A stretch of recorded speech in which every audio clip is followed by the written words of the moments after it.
So this time we're doing catalytic synthesis because we want to build on the foundations that we've already done. And that is why this year we are particularly working with those that we worked with before. So welcome to Abuja 2023. Welcome to catalytic synthesis. Thank you.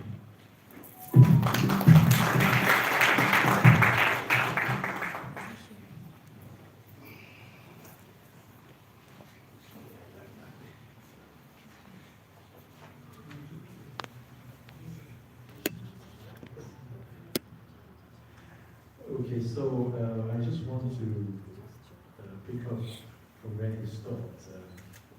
We want to also acknowledge the presence of the various dignitaries here and the various diplomatic missions, the various ministries, departments, and agencies represented, as well as the various academic institutions and the private sector partners that we have here. I would say because of time, you permit me to say all protocols duly observed so that we don't waste much time. As we progress, we will definitely need introductions, and we will want to start by giving asking the GM of the transport authority, represented by Mr. Baton, to please come and give us a word of notice. Thank you.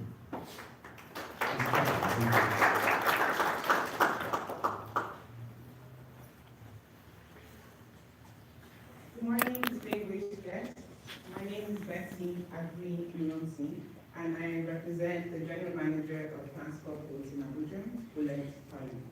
It is our delight to welcome you to the third edition of Abuja Open House, themed Catalytic Synthesis. For me, I believe hospitality and art are beautifully intertwined, and this is seen from various artifacts around Abuja. And we do hope that you enjoy today's event, and thank you for coming.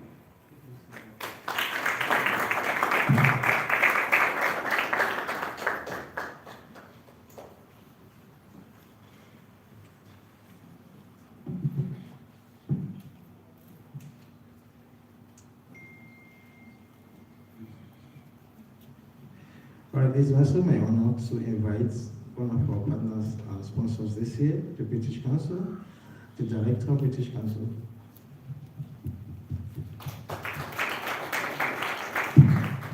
Thank you very much indeed, and good morning, everyone.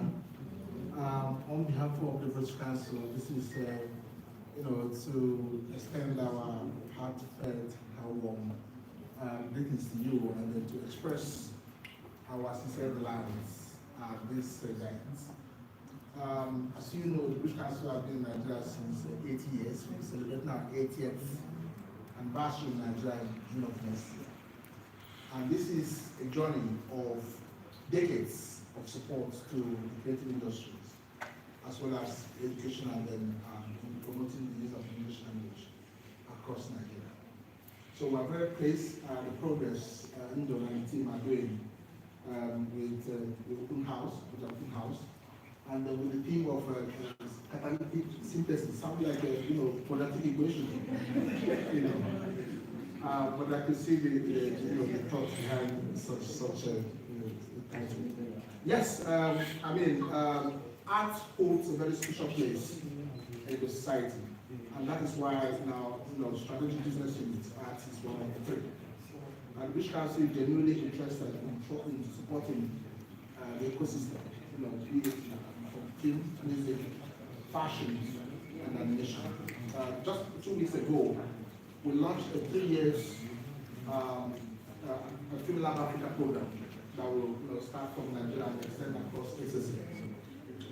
What we want to do with the Film Lab Africa is to support the film sector in Nigeria, along the value chain of film, making sure that practitioners within the film sector have a sustainable living in that sector, and also to support our growing Nollywood. So we continue to support Indo and this light and the people behind the open house, in this sector, to make sure that the objective, which is to art in unconventional places, and they need to co-create with UK stakeholders to sustain. So on behalf of Bush Council, this is me thanking you, for taking your time to join this event and to also promote the objective of the program. So very much thank you.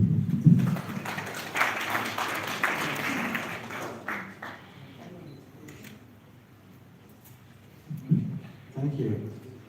So we'll be inviting, interestingly, just to make a bit of background, Abuja Finance was designed and initiated in collaboration with the US Embassy. It's always been like that. So it's also important that we recognize their presence here, Bella and Mr. Peter. Peter, please, I would like you to come to the podium.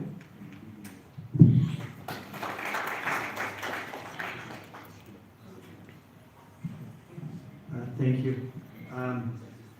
My name is Peter Burba. I'm the Assistant Cultural Affairs Officer at the U.S. Embassy in Abuja, and I've been here since 2021, and I've seen the Abuja cultural community growing. And my colleagues told me that a decade ago, the city of Abuja was almost described as a city without a soul, compared to Lagos and other historic cultural cities like Abuja and Kano. Abuja just came across as a government town, and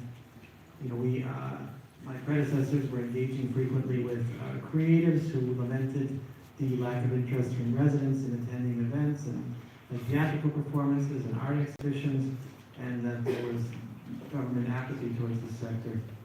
So looking around this room, it really gives me great joy to see the support that Abuja Open House has gained over the past few years.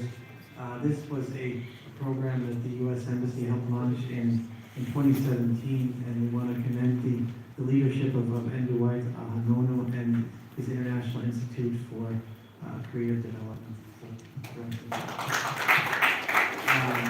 Nduwait has really been dogged in carrying on with this vision to connect Abuja residents with creative spaces and the artists behind these works.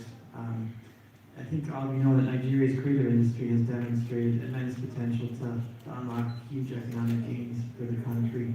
And today, as we discuss the nexus of arts and citizenship, digitization and documentation of the arts, as well as the future of museums, I'm proud of the engagement that the U.S. Embassy has had with Nigerian institutions and other partners in advancing this work and in preserving Nigeria's vast cultural heritage for generations to come.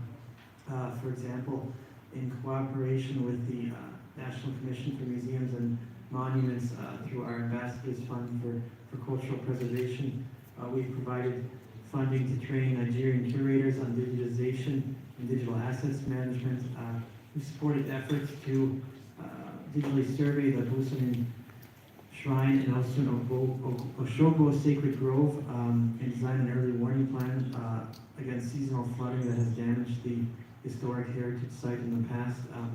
We have an ongoing program to provide a LiDAR aerial survey of Sunekbo Erodo in the southwest to map the ancient fortification structure of that as a possible UNESCO site for Nigeria.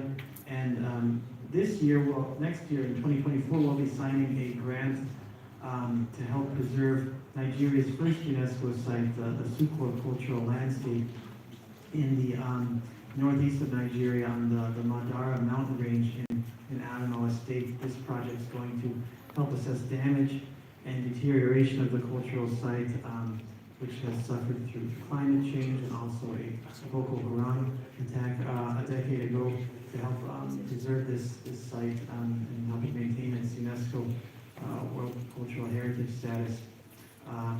And so, we've just one more quick word about us. So in 2021, the U.S. and Nigeria signed a bilateral cultural property agreement to better cooperate in these areas. This was also followed by the return of some of the main bronzes from the Smithsonian and the National Gallery of Art. And it'll be a great pleasure when these wonderful cultural artifacts are available for the Nigerian public to enjoy. But back to our event today, we just really want to commend the organizers for bringing us all together here and spurring this very timely conversation. I'm looking forward to the presentations, meeting the artists and the experts, and want to thank everyone for coming. Thank you.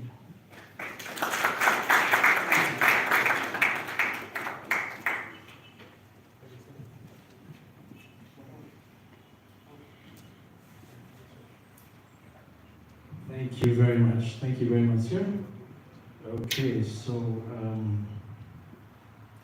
I think we are going to go into our first. I've been really looking forward to this because I'm passionate about museums. So our first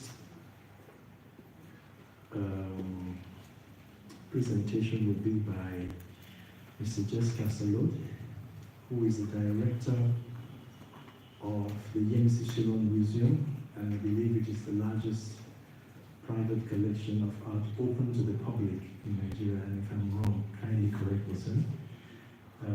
I've really personally been looking forward to this because I'm passionate about museums and archives. So I would like to welcome you, Mr. Jess, if you would like to come to the podium. It is a kindly evening. Thank you very much. Thank you, Mahmoud. Thank you. And White, thank you, everybody. I'm glad to be here for several reasons. And the main one is that we need to tell a story. And it's the story of the Nigerian army. And this is a story that has to be said from many angles, by many people, from different perspectives. But it's an important story. I wanted to tell you a little bit a case.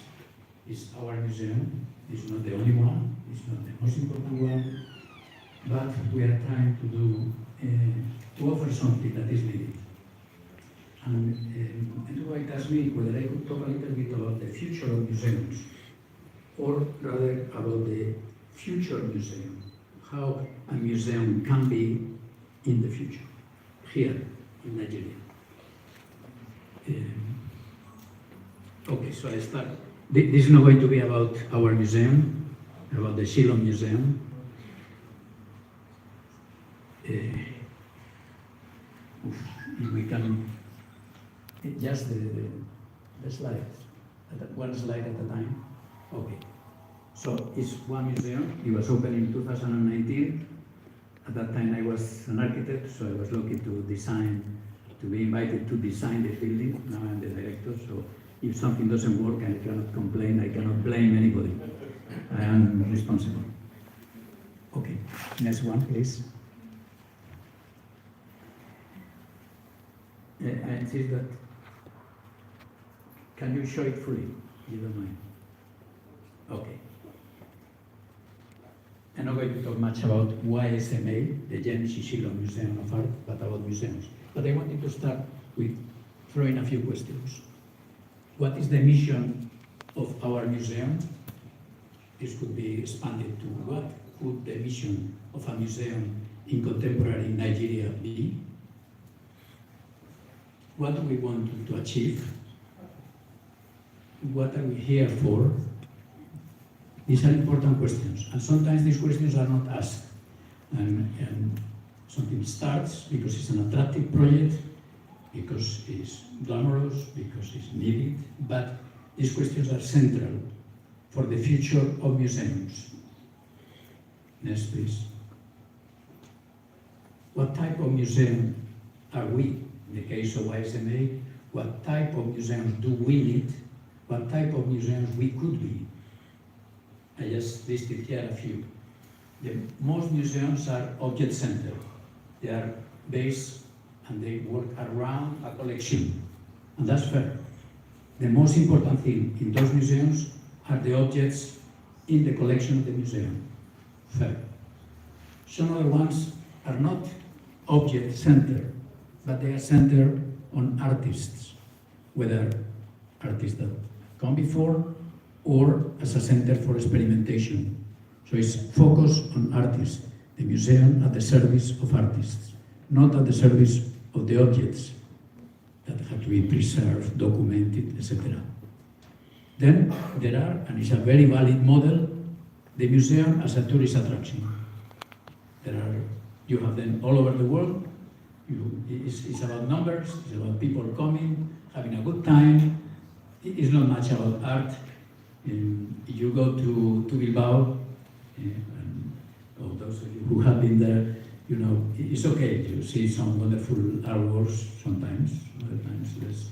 But the architecture is extraordinary. The place is nice there by the river. It's nice.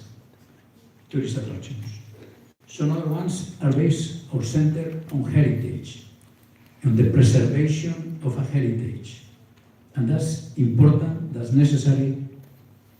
In our case, that's not our focus. We are not an object-centered museum. We are not an artist-centered museum. We are not a tourist-centered museum.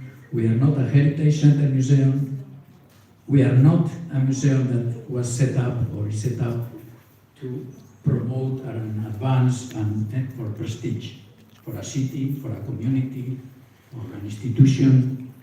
We are part of an institution, Pan-Atlantic University in Lagos, but it's not about Pan-Atlantic University and promotion and the prestige. It's about something else. There are some other ones, there are few, but they are important. They are about experimentations. They are like labs for art.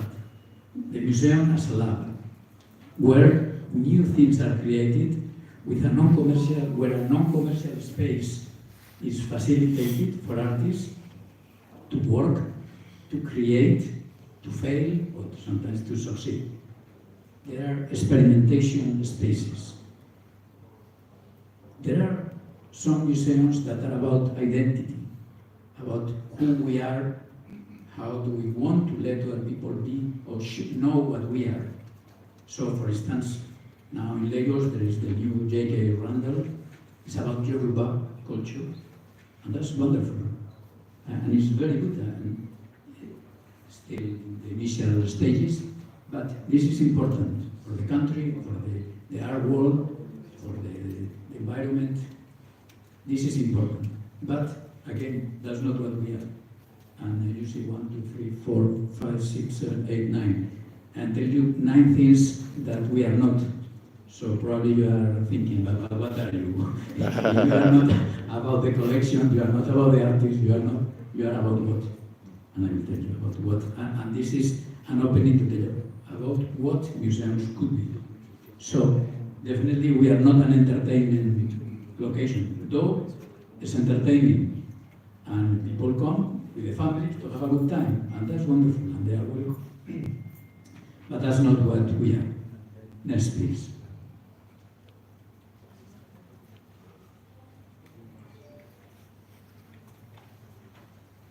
Okay, some years ago, in 1979, a very important curator and expert on museums in an issue that Dedalus, the journal in the US, devoted to America's museum, and the main question is, what is the future of museums? That was years ago. And then Stephen Weil, a clever, knowledgeable guy, wrote an article that had a tremendous impact. And since then, in a way, we all in the museum world have been going back to it. The title was, From Being About Something to Being for Somebody, the ongoing transformation of the American Museum.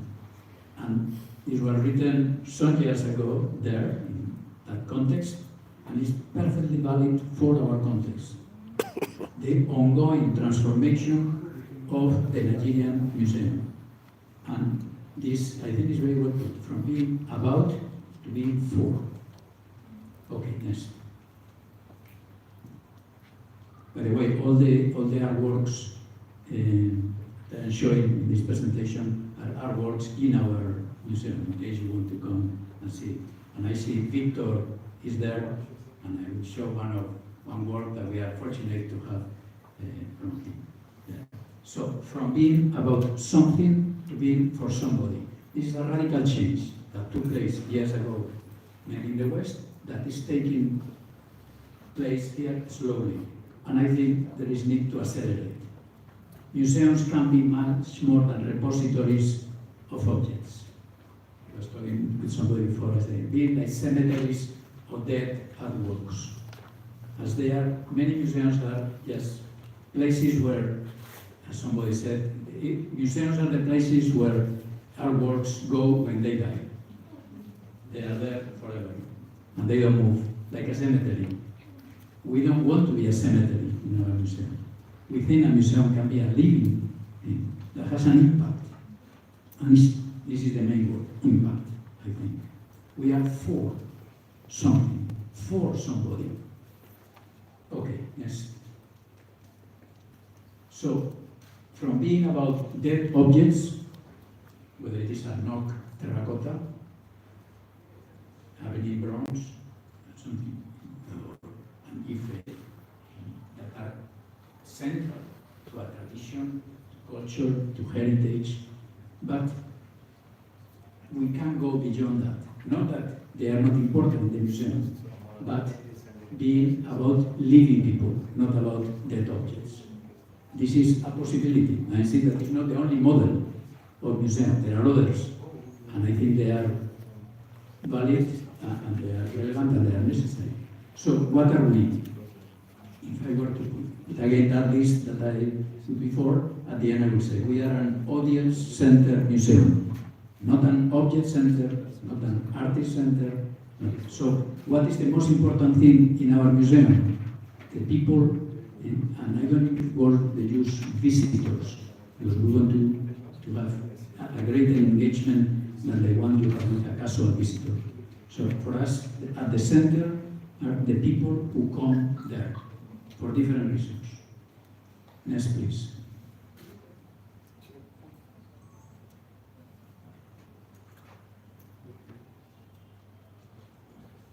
Who is our primary audience?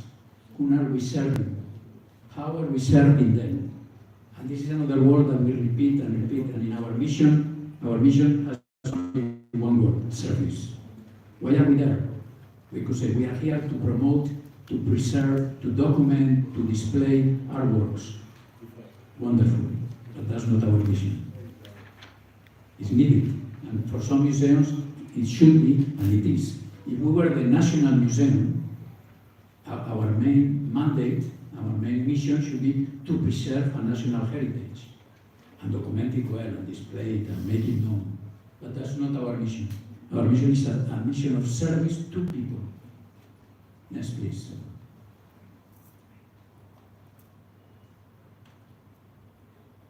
So the word is impact and the word really is engagement. And our measure of success is engagement. Do we engage?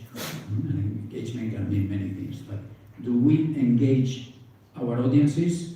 Yes, we succeed. No, we fail. Do we have an impact on them beyond coming and saying, oh, wonderful work. Yeah, we are very, very fortunate to have this work by Uche Okeke. There are not too many. It is about, in things fall apart. When they come and they are going to burn the church of the missionary, and it's a great work, and we are very fortunate to have it.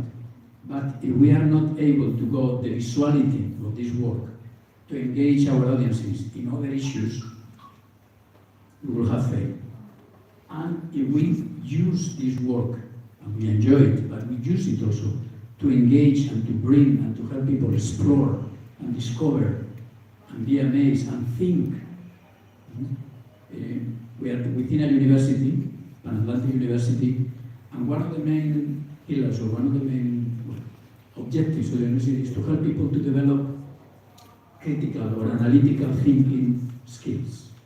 So the students coming to the university not only learn about mathematics or engineering or economics or whatever discipline they're studying, but they learn to think. The university wants to do that.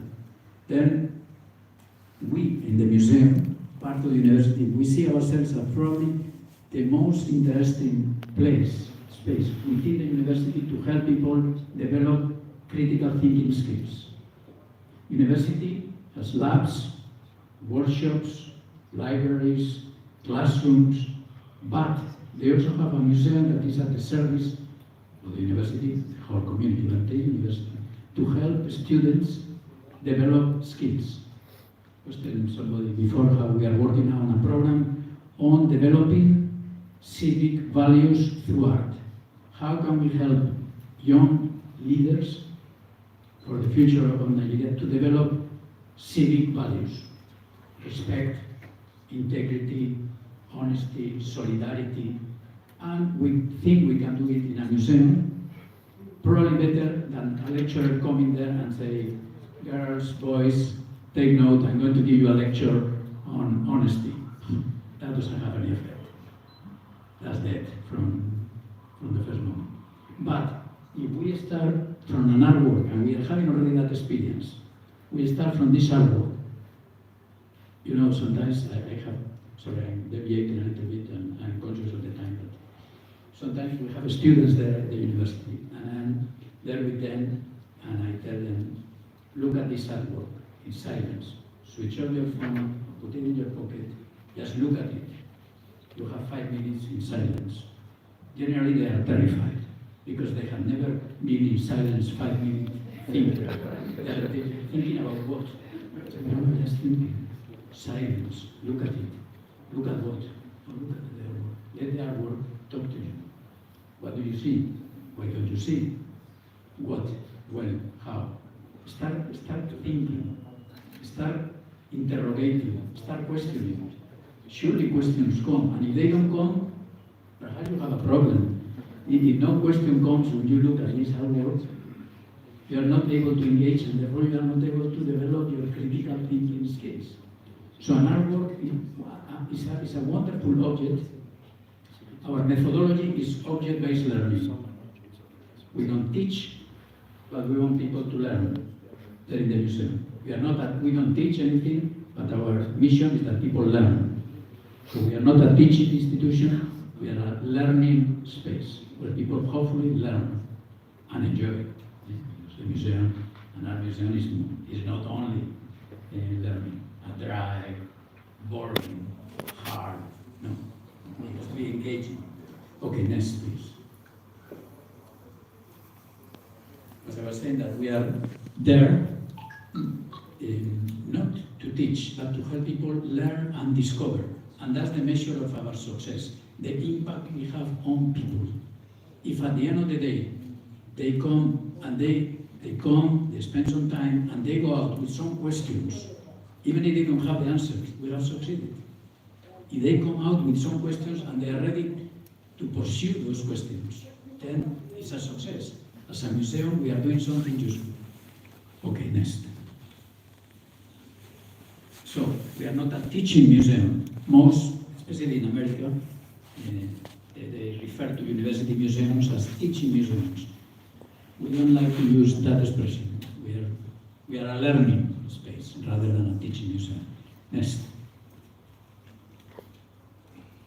And this is important, I think, is not only learning and discovering about art. So we are lucky in a way that in our university there is no faculty of arts. So the people we have there are engineers, accountants, economists, people in all other disciplines.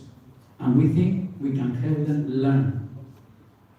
And not only about art, but about other things. For instance, working with them to learn about history, about our history, our traditions, through art. There are many things that you can learn. So, through.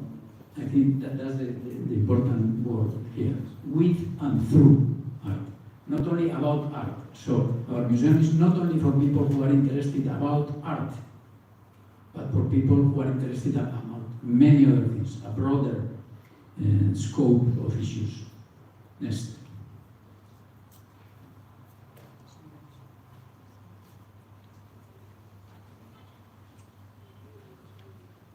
In most museums, and that's fair, and that's reasonable, and that's the way it should be in most museums, or in some museums, the most important thing is the curator. But as Professor Filani knows very well, and we have spoken about this for years now. education in our museum is more important. So the most important person in our museum is not the curator, as in most museums, but the educator. So we are unfortunate, or we are lucky that our previous educator has just gone to Europe to do a master's in museum education. There are not too many experts in the country on museum education. So, and this is central for us. And this is just one model. I insist that I'm not saying that all museums should be like this, but it can be like this, and I think the future is a little bit in this direction. More and more museums, whether it is a national museum or a more specialized museum, is in this line of education. Okay, next. Victor, you recognize that one? The photograph is not the best, I have to apologize. But it's a great artwork that we have the thanks to Victor Hikamen. Is the traditional, and this is a question I throw, I'm not going to give an answer, I don't have a full answer, but I think we all intuit that it is not really, for us, the traditional 19th century museum with display cases and walls on which their objects hang is probably not the best model for us in 21st century Africa. Now the challenge is, then what is our model? Okay, next.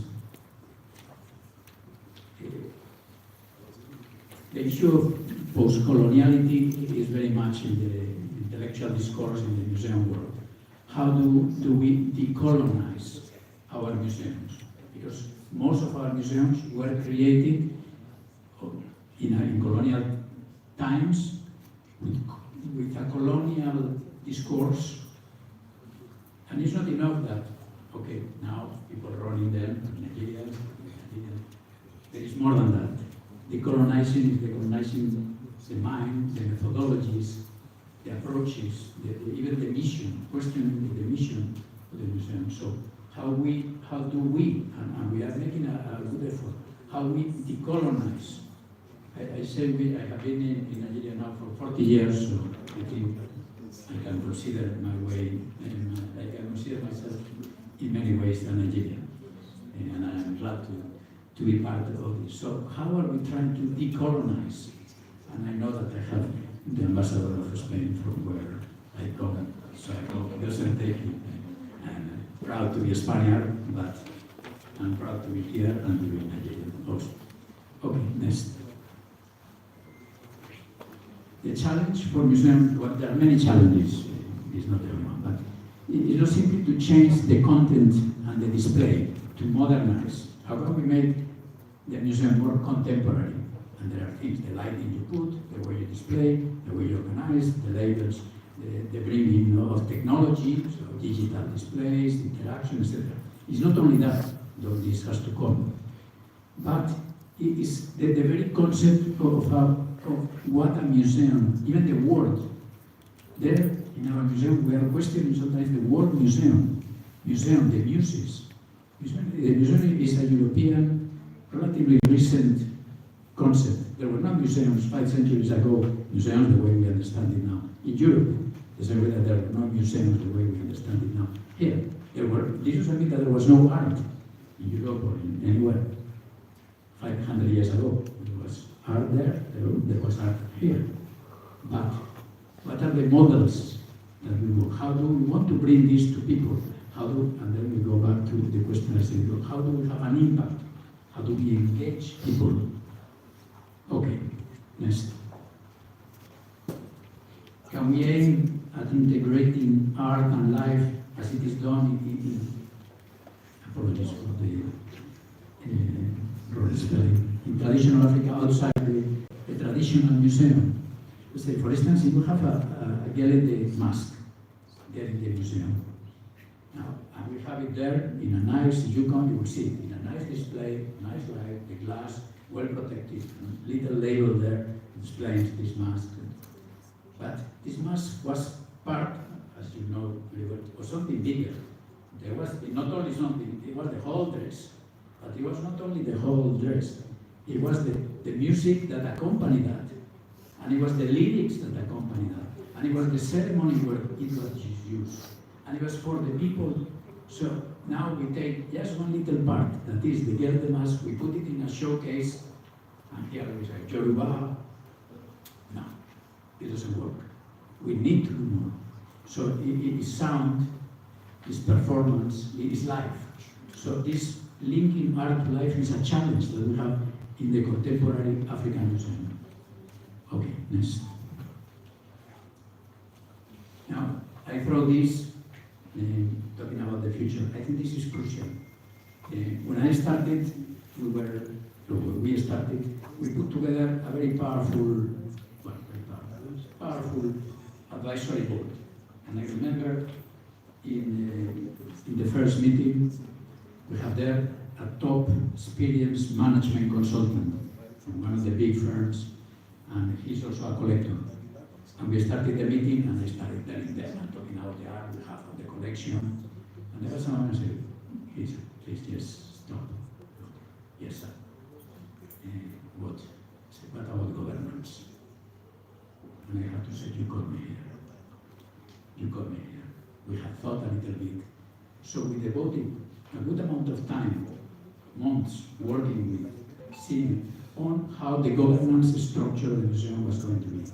And this has to be clear. In our case, we have somebody who owns the museum. Museum is there because of Prince Shillong, who donated the works, donated the building, and continues supporting. And without him, we will not have a museum. But it's a university museum. So the building is within the campus. So the one who owns is the university museum. And then there is a supervisor. Somebody has to govern. And there, Prince Shillong is the chairman of a council, a supervisory council that has a role to play, and it's crucial for a museum to work well. Somebody has to govern, different from the one who manages, different from the advisory board that we have with powerful, knowledgeable, competent people. And then we have a small management team. In the whole museum, we are 6. Well, now 7, with the 7. I remember I had a meeting at the Goethe Institute with directors of other museums, and one of the national museums said, and I understand why, and definitely not criticizing, said, well, we have 220 employees in our museum. And then I said, sorry, we are only, at that time it was 5.5, because I work part-time. As director, I work 2 days per week as director. We don't have the time and the resources, so I'm part-time. So we are 5.5. And they look at me and say, no, you are joking, it can't be. Unfortunately, or fortunately, it is. So, a well-defined management team. Next, and I finish here. I go back to this. What is the most important thing? And this is the main thing I wanted to say. The centrality of audience in the Museum of the Future. The centrality of audiences, of people. Next. We are in the process, and this is something that definitely we cannot do alone. And I was glad to talk in the possibilities of cooperating with other people, working with other people. This is a task that goes beyond the individual, even beyond one institution. It has to be all of us together in the Nigerian art ecosystem. We have to work together to develop, to rethink how we want our museums to be. Next. These are, we took this photo already, so this is the thing. Now, if you remove me, you will notice that the average age is below 30. And not only that, there you have 2 who have studied art. The rest of us do not know anything. We are learning. But that's a little bit of a problem. Yes, but it's not the whole problem. So, we are young, but we have an advantage, and this is something that is also crucial in conclusion, that we are very clear about our mission, about why we are there, what do we want to achieve, what service we want to offer to society. Next, and with this, I thank you, and if you have any questions, Thank you very much, sir. I have a bias for Mr. Jess because I'm also a product of Pan Atlantic University and Lagos Business School, and I still lecture there. So he will still allow me to just read a few lines about him because I hadn't just introduced him properly. He was born in Zaragoza, Spain. Am I right? Okay, and arrived in 1984 as a young architecture graduate. After working for years as an architect and project manager, he completed a doctoral degree in art history. So he's not just an architect, he also has a doctoral degree in art history at UNED in Madrid. In 2019, he assumed the role of the inaugural director of the James Shillong Museum of Art of the Pan Atlantic University in Lagos. In this capacity, he played a pivotal role in assembling and guiding the museum team, defining its core mission, and establishing the governance structures and policies that would shape this pioneering university museum on the African continent. He continues to hold this position today, and beyond this museum leadership, Ches Castellotti is a founding member of the Foundation for Contemporary and Modern Visual Arts, as well as the Society for Art Collection. So you can see that there's a lot in one man. He also serves on the advisory board of Artex Lagos, showcasing his deep commitment to the art world. In addition to his administrative roles, Castellotti has made significant contributions to the field of Nigerian art, having co-authored or edited 5 books on the subject. He integrates his professional endeavors as a museum director with his passionate involvement in various non-for-profit organizations dedicated to advancing development, nurturing talent, and engaging in education projects in Nigeria. Please, one more time, a round of applause for him. Thank you very much. Thank you. Thank you for your service. Thank you. I would like to quickly recognize the presence of a very wonderful ambassador in our midst. Every time we have cultural shows, I keep seeing him. He will always come. And his name is Mr. Juan Cel, the ambassador of Spain to Nigeria. Thank you so much, sir, for coming. Please. And with me is Shiva Bartman, the cultural advisor to Spanish Embassy. Thank you so much for always being with us. Thank you. Thank you. I would also like to quickly recognize the presence of Mr. Egbenike Dubem, the Director of Planning and Research for the National Gallery of Art. Thank you very much, sir, for being here with us. We truly appreciate you. We truly appreciate you. And also, I would like to appreciate, she's a mother to a lot of people, and she's a curator, an international curator, Mrs. Madam Beste Gursu, and she's also an art consultant. Can you please raise up your hand all the way from Turkey? I would like to so much for the trade program between these 2 countries. Thank you so much for coming here. Thank you. Thank you. So, next on our lineup is the message from the Director General of the National Council for Arts and Culture, Otumba Olusegun Olusere OON, ably represented by the Director of Arts and Crafts, Dr. Mrs. Ngozi Akande. Can we kindly have you on stage to share your good message? Thank you.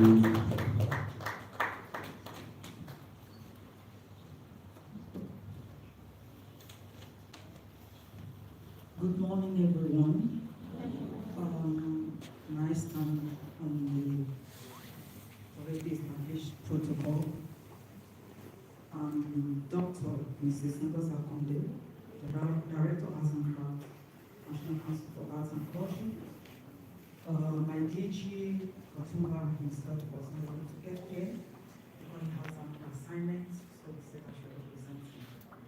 I'm happy to be here today to be part of this event, Abuja Open House. We started it, and I'm happy that it's been sustained. I will read Otumba's speech. It's not an academic paper, it's just some statements. And I'm happy to see my people around here, the senior artist, Prof. Falani, and other colleagues in the profession. I'm also a professional artist, and I'm happy to say that my work is at the Yemisi Shilom Museum. One of my works there. So I was very proud when Mr. Castello was talking about the museum. I'm proud to be part of the collection. This is Otunda's speech. Nigeria, a multi-ethnic, multicultural, and multi-religious nation state with a population of over 200 million people, is the most populous and diverse country in Africa. This diversity finds its manifestations in common and shared cultural characteristics with a proud and timeless heritage of creative and artistic development.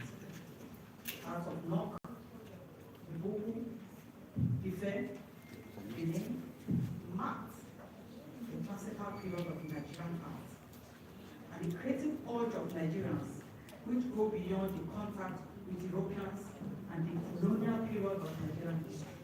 Today, there is what is referred to as contemporary art, which is a departure from religious and ethnic identities that constituted the elements of traditional art. It concerns aesthetics, expression of ideas, values, social, satirical, cultural, historical, and philosophical commentaries. Contemporary Nigerian art emerged through contact with formal educational institutions that introduced artists to foreign media and techniques. It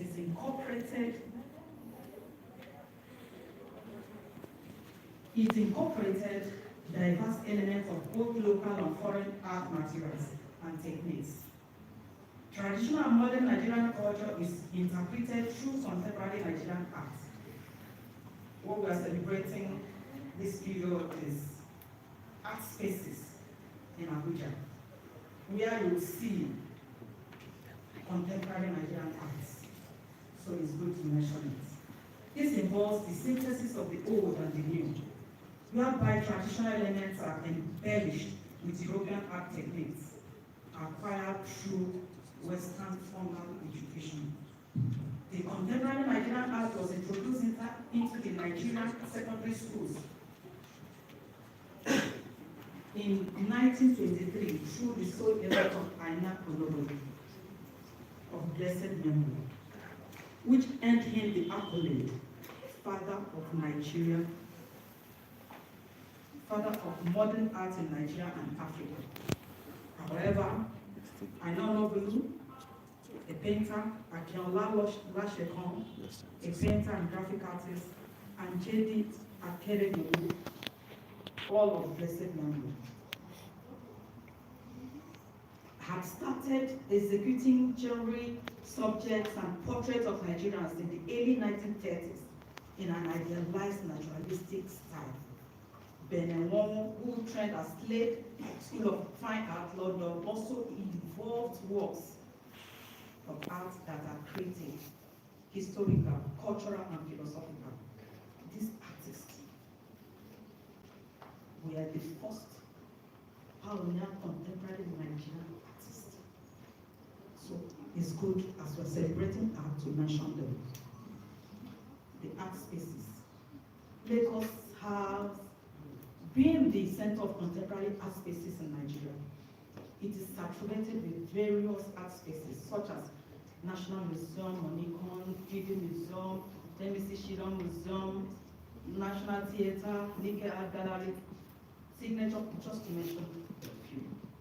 Lagos is where most artists practice their profession due to the vibrant art spaces. It is instructive to note that Abuja is coming up with art spaces and art activities to give Abuja audience a place to visit and savor the arts and other creative activities. The new Nike Art Gallery Abuja is one of such attractions in Nigeria and the international community in Abuja.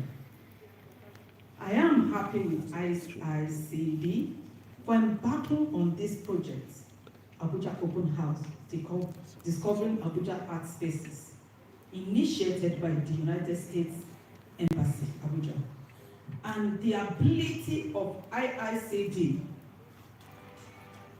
to continue to sustain this project is a laudable achievement.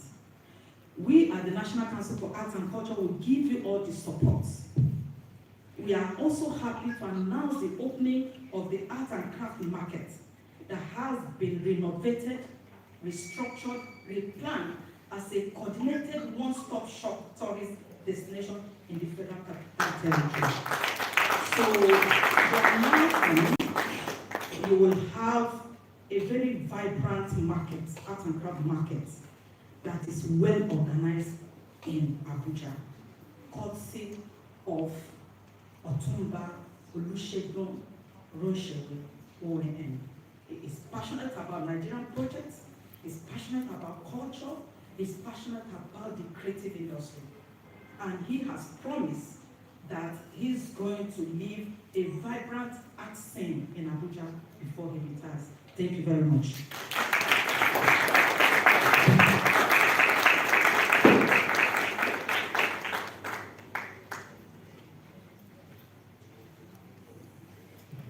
Thank you so much, ma'am. You see, they say it is not by the crowd, it's by the quality. So if you're in a place like this and you're sitting here, just know that there are heavy, heavy people here.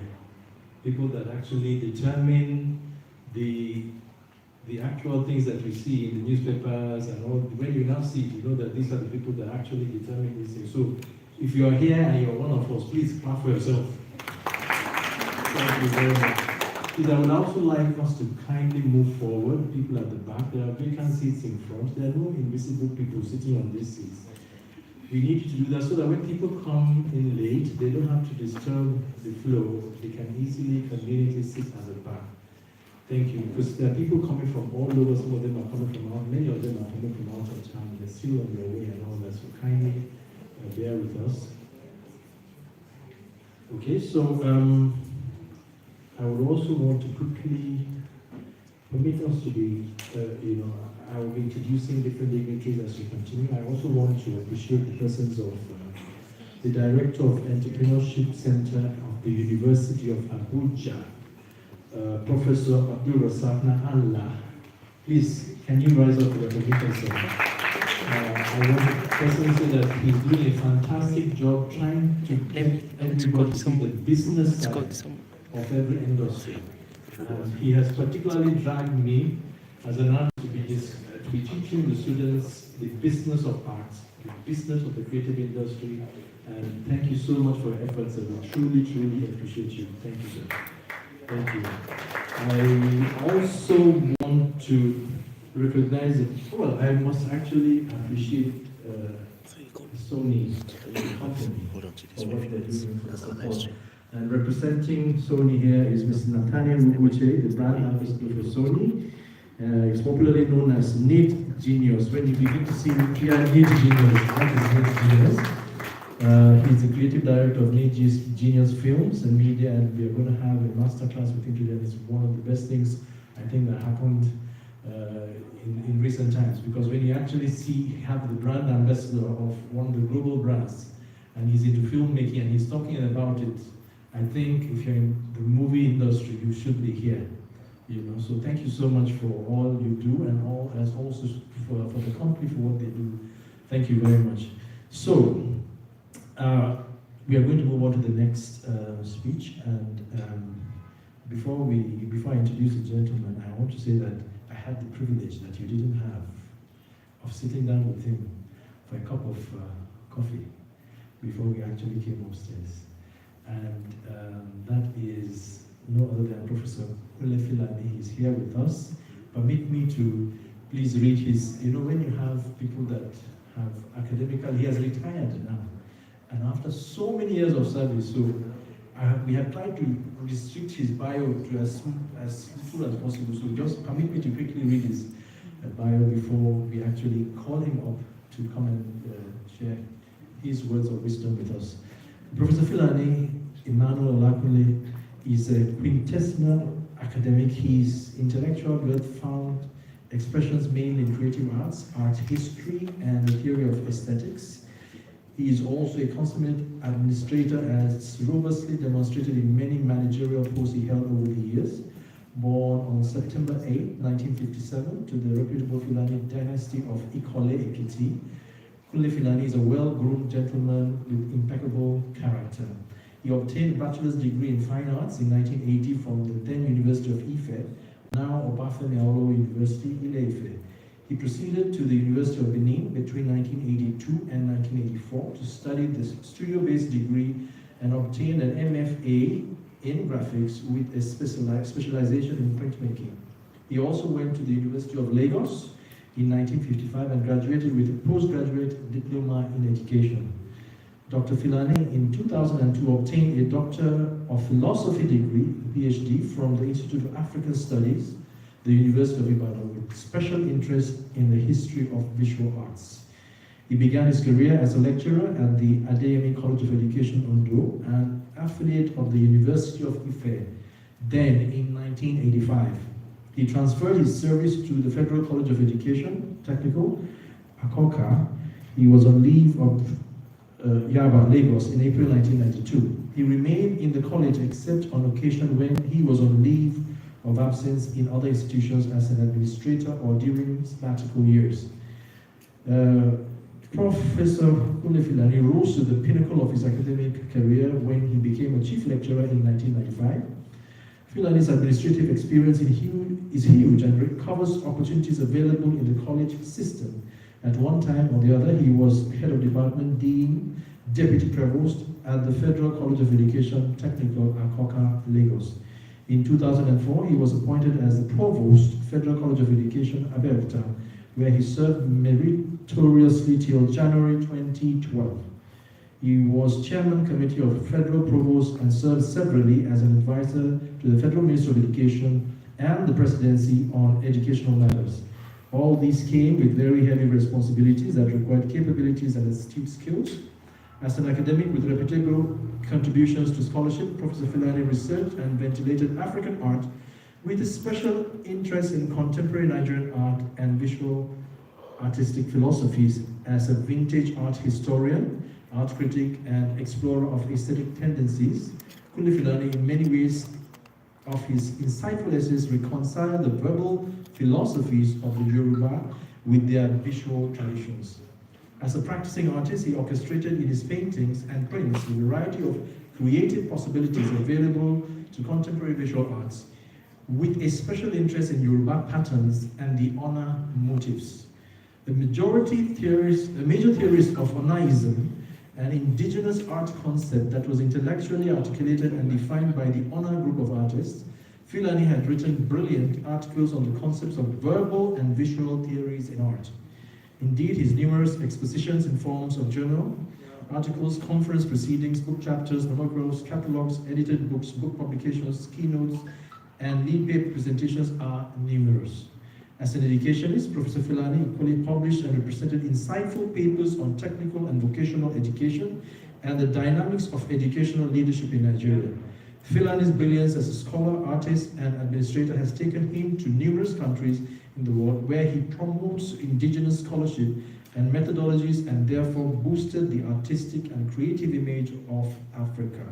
Fulani is presently a professor of visual arts and aesthetics at the African American University, Porto Novo, Republic of Benin, and Canada. Please kindly give a round of applause for Professor Fulani as a professor. Thank you.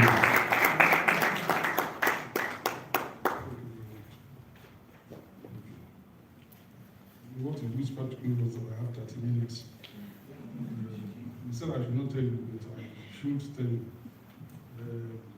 Very distinguished audience here. Too numerous to begin to mention. So I should stand in the existing protocol. I've been warned earlier that I should not stand in the existing protocol because of my weight. Otherwise it may collapse. That's why I should recognize the ambassadors here, the artists, and the evident personalities that are here. It's quite a unique audience. I've seen some of my colleagues here, very, very erudite and very big artists, international artists here, and from the world. That's not part of my 30 minutes. Let me start by thanking the organizers of the Abuja Open House. It's quite important that life should be, either resuscitated or break into the Abuja community, the fast-growing community of businessmen, intellectuals, and political gatherers. So this is the third one, and I'm glad to be part of it. I think in the next 10 years or so, I believe with the kind of dynamic activities I've been observing, Abuja should be like Lagos in terms of cultural rejuvenation.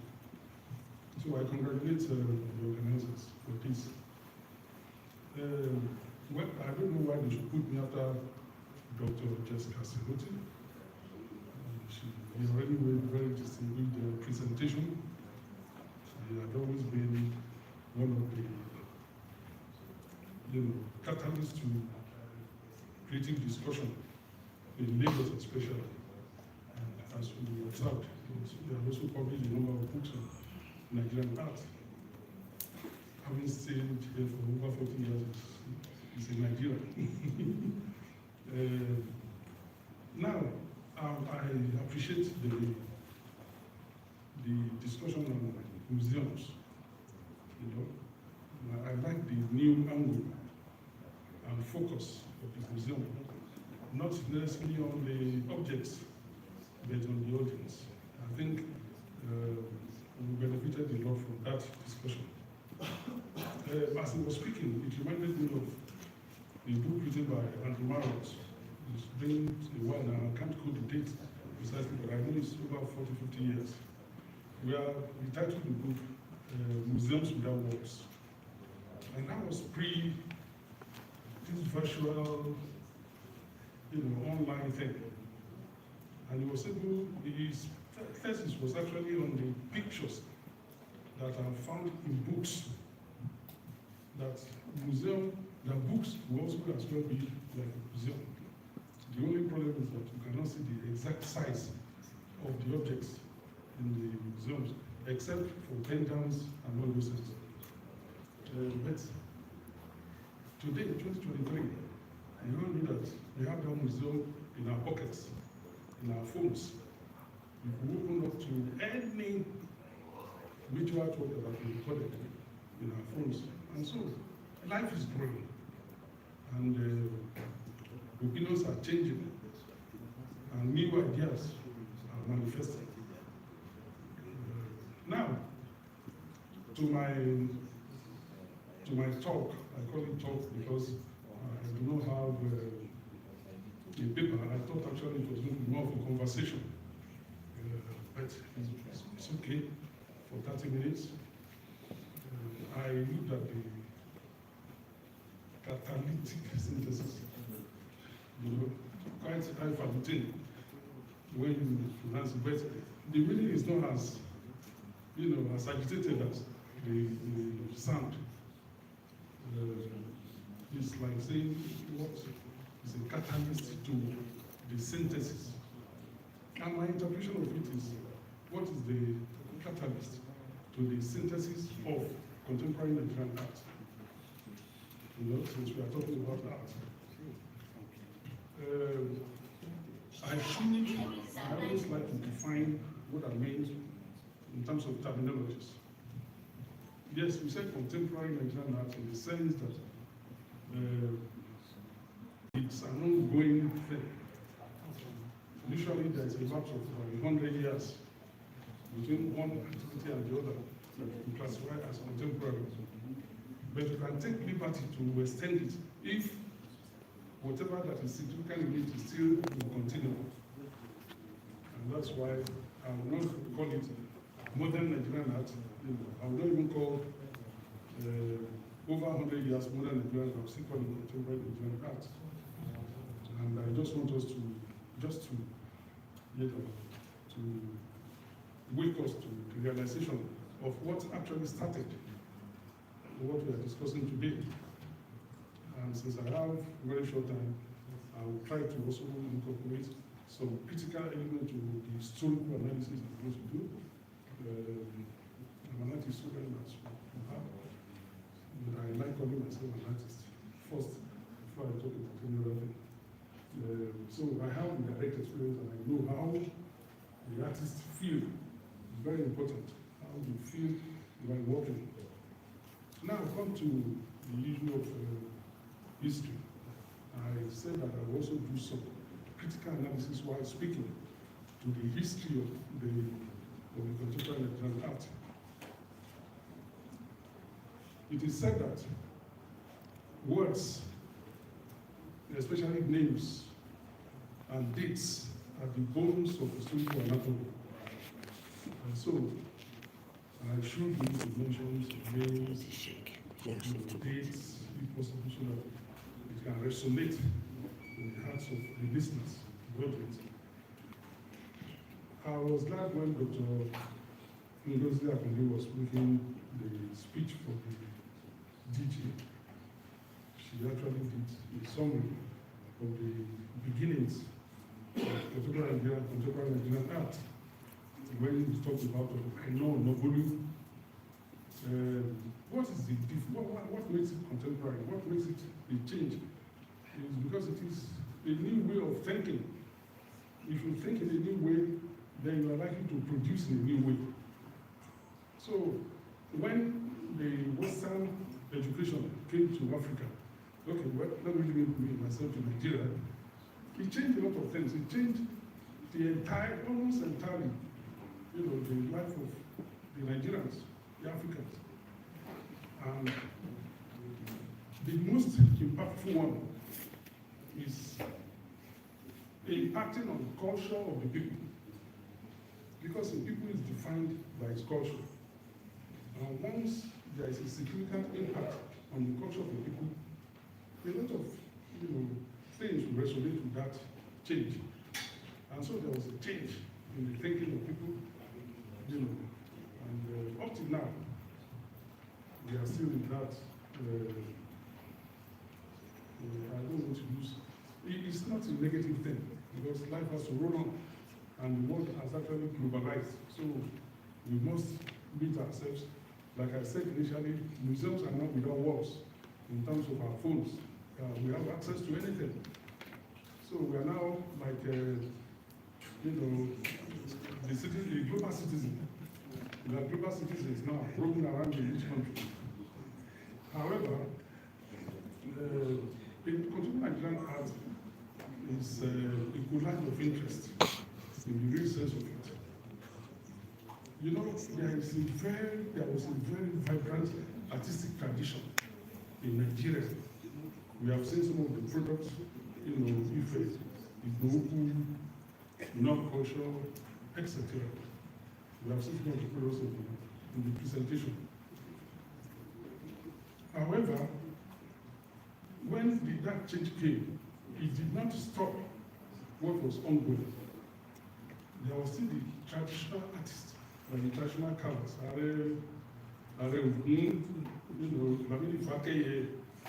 Even up to today, there are still some people who are still carving in the pattern of tradition of their forefathers. So, since they are doing it now, it's also contemporary. So, the transition is not total. There's continuity in tradition. However, what makes more points is that change from tradition to the Western European artistic practices.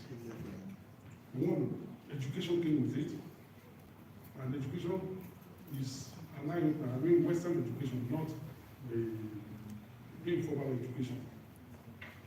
So, we should not also forget that there is always politics in all we do whether we like it or not. Every culture, every person, every group of people, every country has political interest. So, of course, that interest comes in formats of variables, oftentimes confound in another format. So you might not know that the underlying interest is happening in politics.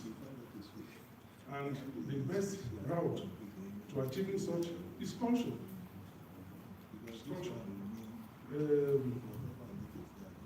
Western education came into Nigeria.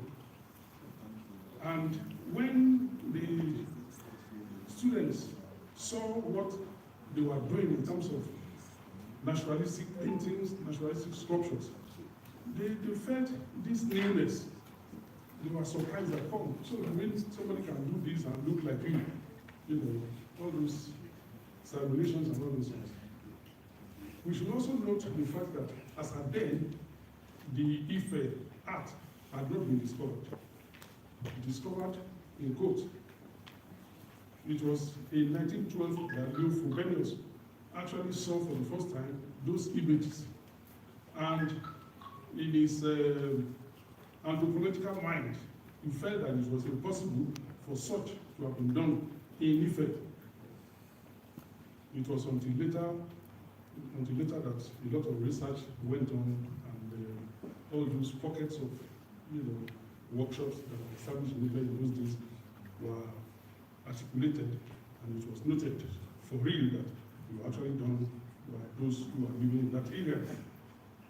So, naturalism was new, so to say, and it interested those who were artistically inclined, such as I know Nobolu. So Nobolu came back in 1923 after going to Slade University to study, and of course he honed his skill in naturalistic representation, which is still in the western side, and he did a number of portraitures, landscapes, etc. Madame Lucy mentioned Akili Bulu, mentioned Nkem Kubulu, and later mentioned our great Benemu, who also attended Slade School, in fact, and came back, arrogant with the fact that he had done the portrait of the Queen. They going to sat live for him, and so he came with a lot of baggages of arrogance, especially when we are in we are Britain, we are still our mentor, so to say. So, however, the significant artistic culture that I could talk about in terms of catalytic synthesis was mainly as a result of the Zaria Society artists. Many of them schooled in the late 1950s and graduated in the 60s and the early 60s. They already had the group that they call Zaria Society. And through that Zaria Society, they agitated outside their classrooms that it is important to inject their own individual cultures into whatever they are doing, different from the regular syllabus that was, following, the American and European pattern. And so it was really an outside the school protest, quote. And prominent among them are Bruce Nabapea, locally we have Mitzi alive. Yusuf Bilo died about 2 or 3 years ago. Uche Okeke, we saw one of his pictures. A very significant person who articulated some of the synthesis theory. And Demasuo, the locally have still alive. Demasuo happens to be also an architect, who is using his creative skill to indigenize and domesticate architecture, as it were. So, that's dynamic interest in enriching culture with the new Western style was the synthesis. Indeed, we call it natural synthesis. Natural synthesis. The fact that it's natural for you as a cultured individual to mix whatever living things you have got with your own and work with it. And that's the truth. You can always work with it. And because of the preschool environment of independence, now that was 1960, Ghana in 1957, there are so many people, so many Africans who are interested in the politics of whatever the information is belonging. So the point of us was that there will be people who should agitate for, cultural consistency as different from the Western hegemony. So, when those people graduated and moved into various schools, various universities, they also spread the idea they already imbibed. And prominent among them was Nsuka School. That's where Uchebeke went to lecture. And the tradition, the natural, the indigenous tradition was what it capitalized on as an instrument to propagate that admixture, that synthesis. And it was lucky to have very articulate students, people who run with the idea, even better than we did. And I should also mention that Elanasui was also a musical Ghanaian, but he lived most of his life in Nigeria, and he also, as is an implement of creativity, who was also to be able to run with the concept of the admixture. Today, music is successful, and I'm happy in the sense that one, they unified the components, the rather disparate aspects of art into one. Indeed, the reason why nobody talks about fine or applied art today, and they talk about visual art, is that they are able to unify whether it's fine or applied or industrial art together and see it as avenues of creativity. They are now avenues of creativity. And you see who's looking, who is the ceramist, now doing, using clay to do, clothing that will be hung on the wall, very large, majestic one. It's the pattern of the way Elanasui used some other materials to also do very magnificent works. Now, it's important for me to say that the dichotomy between fine art and applied arts that often that had existed in European art did not exist in Africa. And this is why it's good to unify it as visual arts. There is no visible line of divide between what you call fine art and the applied arts. The artist is an artist in Africa. Whether you are a sculptor, you are a matchmaker, you are a textile designer, whatever you are an artist. And you are recognized exactly the way your creativity manifests. This is why Black Equality, who was a ceramist, was able to be celebrated even up to today and has its own image at the back of one of our Naira notes. So, it doesn't matter whether you are a sculptor or you are a designer. What is important is that you are a good artist. And we have them in Nobels those days. So, taking a view from the musical school, the IFE, what we call the IFE school, when we say it's a loose word that defines, the binding together of a group of people who oftentimes attended the same school and perhaps imbibe the same philosophical tendencies of such school. So that it's not the hard and fast definition of school.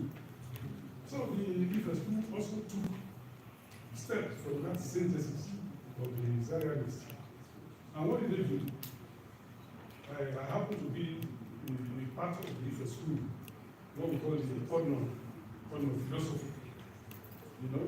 And what instigated us mainly was the fact that we observed that even in the admixture of the West and the culture that we are doing, we neglected the aspect of decoration, the aspect of patterns, and the aspect of motifs. What we took as admixture was the image, the form. So when you see a sculptural piece, you only took the form of the sculpture, forgetting that oftentimes in Africa, there is no form that does not have its own type of decoration. Sometimes it's not mere decoration. There will be patterns that serve as symbols or signs, meaning that they are echoing a deeper thing than mere decoration. Now, let's take the traditional African artist. The traditional African artist is such a person, that is beyond what we see the artists of today. The traditional artist is a representative of society, and he is the voice, the visual voice of the society. So much so that if there is a festival and there is need to do a mask or a painting in a palace for such festival, the artist has to understand the rudiments of culture. He has to understand the religious background of such festival and the social background of the festival. And whatever he produces has to be accepted by those who in the palace or the court. And it is the society also must show acceptability of such form that the artist has created. So the artist is a researcher. It's not just somebody who wakes up in his room and begins to paint. It's a knowledgeable entity. Somebody who appropriates the values of society, the norms of society, and translate them to visual form so that people can see. And I think we felt that we should not neglect that aspect of patterns that will be symbols and signs, and we brought it into our artworks. You know? So now I'm happy that many Nigerian artists are interested in using decorations and code. Even Victor, you see, you didn't attend the mission, but he's quite adept in using decoration motifs. It's not up to 30 minutes, is it? No, sir. So, now, we're in the 21st century. We disembarked from what I would have liked to term as the modern art of the 20th century. But we cannot stop because there is a line of continuity ongoing that the trend cannot be severed from the 20th century art. A lot of Nigerian artists, more than 80% of Nigerian artists, are still working within the material, style, and concept of 20th century. But I must acknowledge that there are changing forms, changing patterns. So we are making progress. Now, by the late 20th century, new ideas started. In Europe, we are talking about the death of the issue. The painting, the issue painting is dead. Standing sculpture is dead. Why? Because new media came into being. New media, there was more concentration on idea, sometimes more than the craft. So how do I show that I'm protesting against the killing of blacks in America? Is it the finesse of art that will give it much more content than something almost sinister, something bizarre that will bring people up a sudden and they feel that, okay, you know, some things happen. And since we are globalizing, some Nigerian artists also felt that they should view into it. It was quite a debate, and I was active in the debate in the early, around 1990s. You know, my position sometimes, you know, was misconstrued by some people. My position was that, come, we just started the issue painting or sculptural modeling and all those things. We have not exhausted it at all, and I'm happy that today we have shown that we didn't even, we have not tried it. Going by what other artists are doing, you know, that let us take our time to exhaust one style, material, before we invite another one. Two, if we are inviting it, let us know that there are two things that we call art. One, there is idea and there is craft.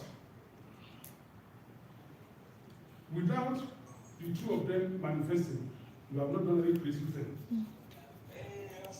There must be an idea like a philosophy behind the work. And you must have sufficient skill, that is the craft, to do the craft of that work. I can imagine that I want to do a bowl, a gold-plated bowl. But if I don't know how to make ceramic works, or I do not have the wherewithal to do it, it is just an imagination. It do not register as an art. You know, that's one way.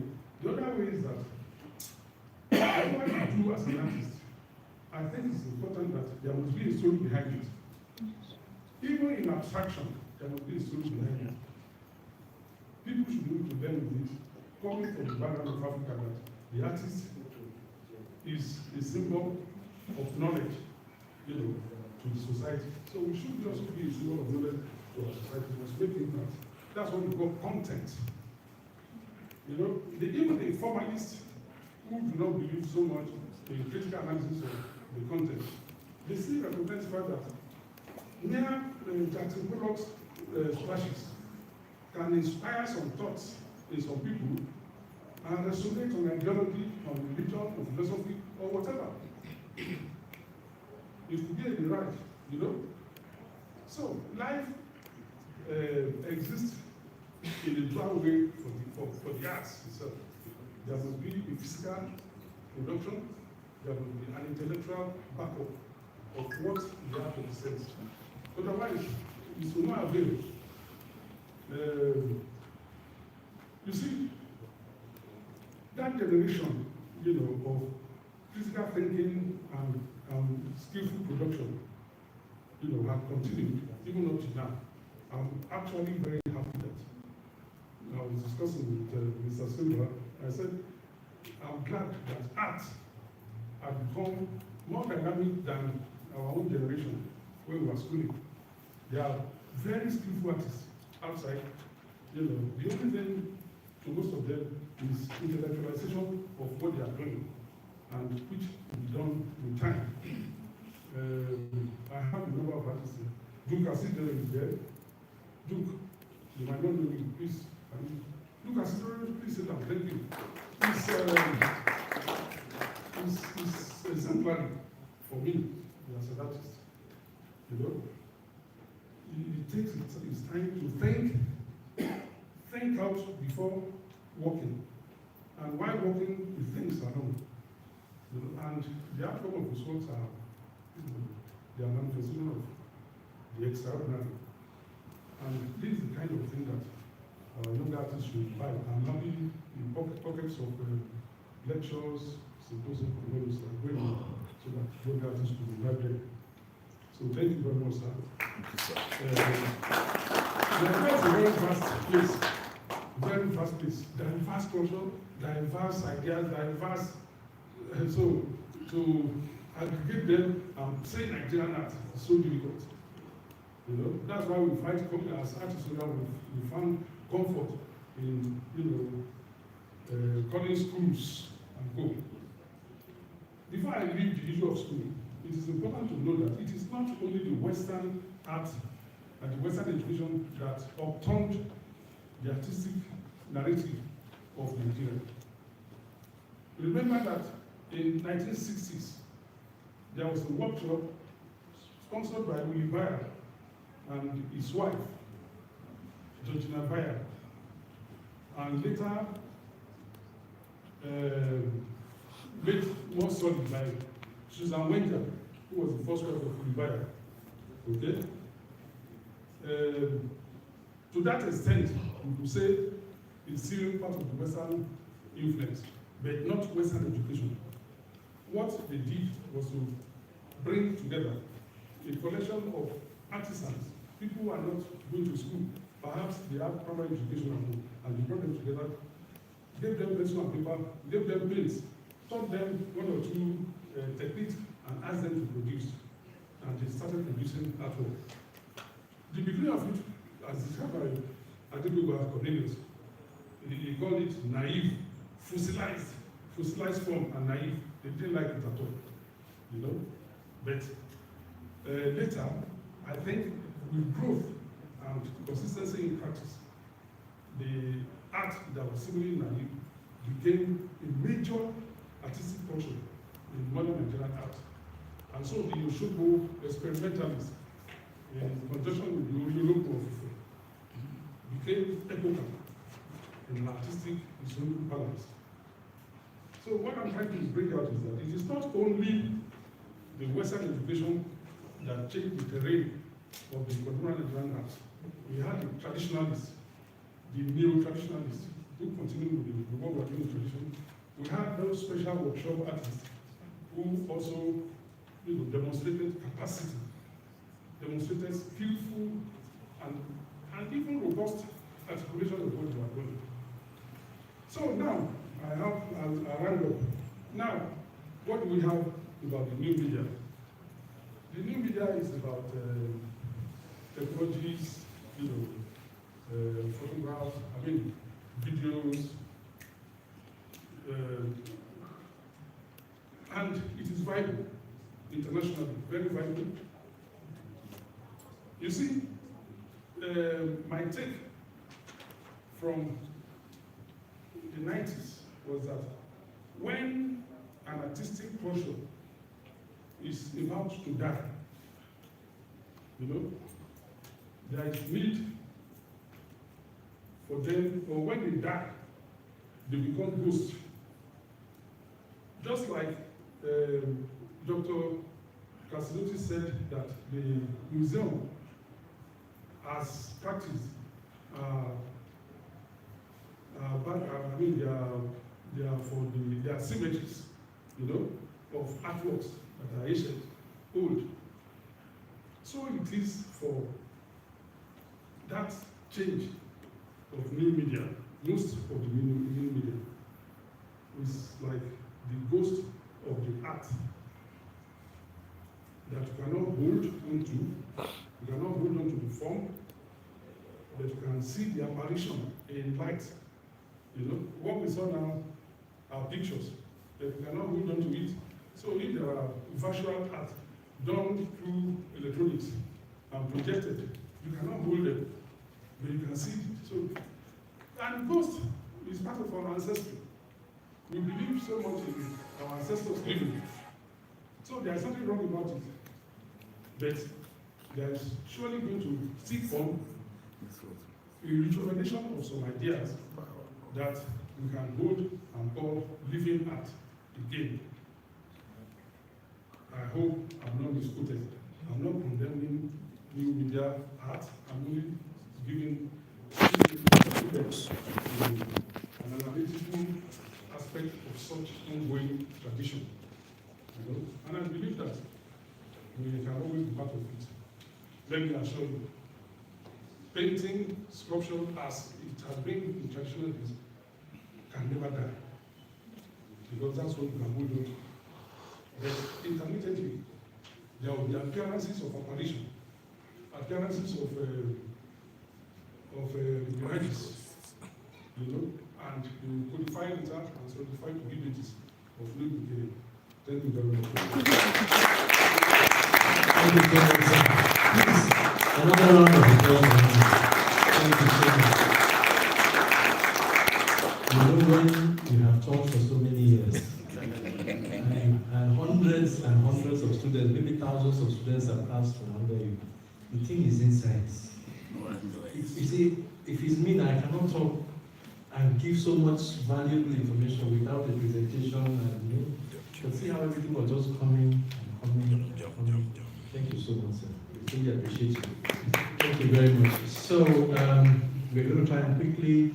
I know everybody is. They're supposed to do many this. Are you going to come and talk about many? Okay, so I want to quickly recognize the director of the Yunus Emre Institute, which is the Turkish Cultural Institute.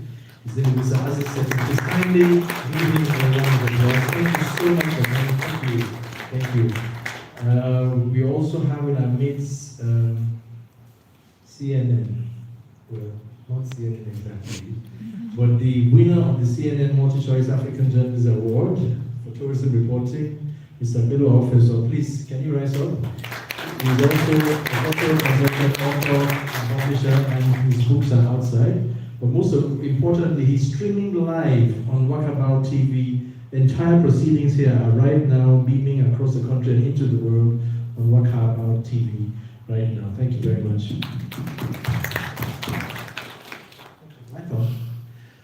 So I just also want to take the opportunity to recognize some of our friends that are in the house, some of the speakers, which I'm going to be speaking today.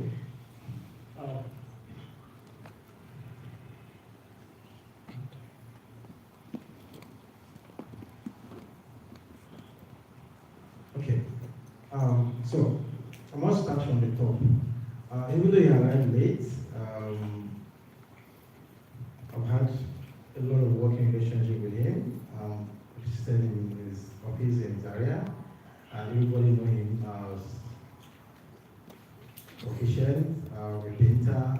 He's a lecturer, he's a professor, and also one of those that also determine how we look at art. Someone that some of us already know who are going up or studying art. He arrived late. Tomorrow he will be anchoring one of the conversations. It is my honor to recognize the presence of Professor Johnny Buhari.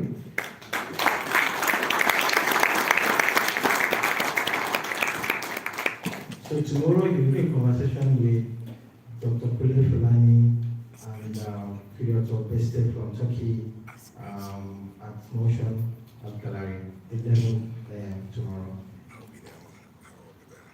Nate, I know you don't like this, but I'll bring you out. Please, come.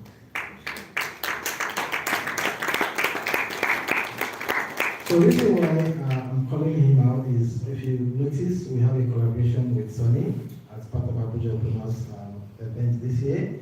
So this is Sony's ambassador, Nate.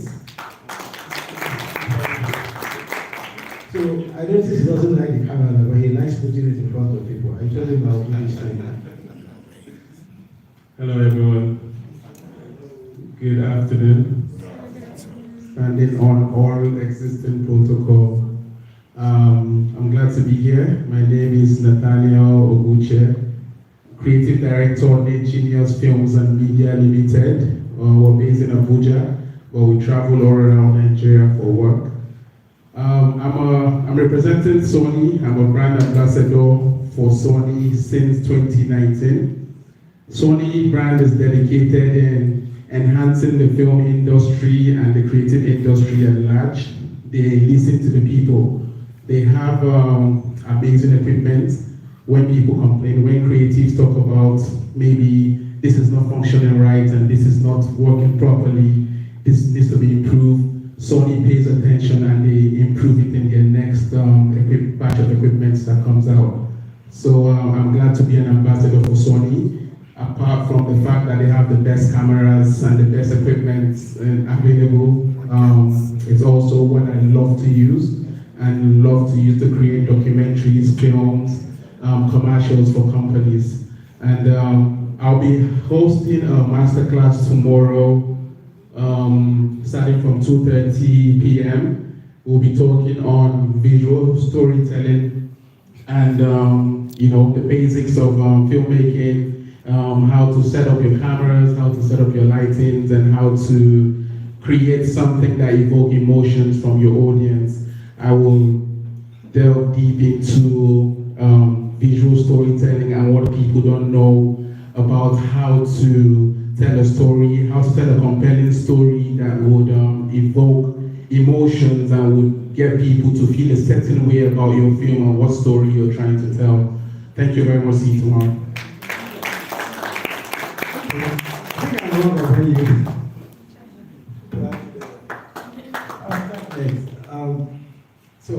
Watson and Mrs.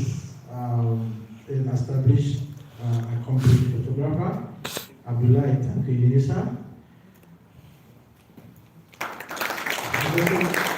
We do a private conversation on Saturday at Windsor Academy with Aisha Kita. I saw, Teso as well, also a photographer, Teso, founder of Photographer as well. I'll hand over to you.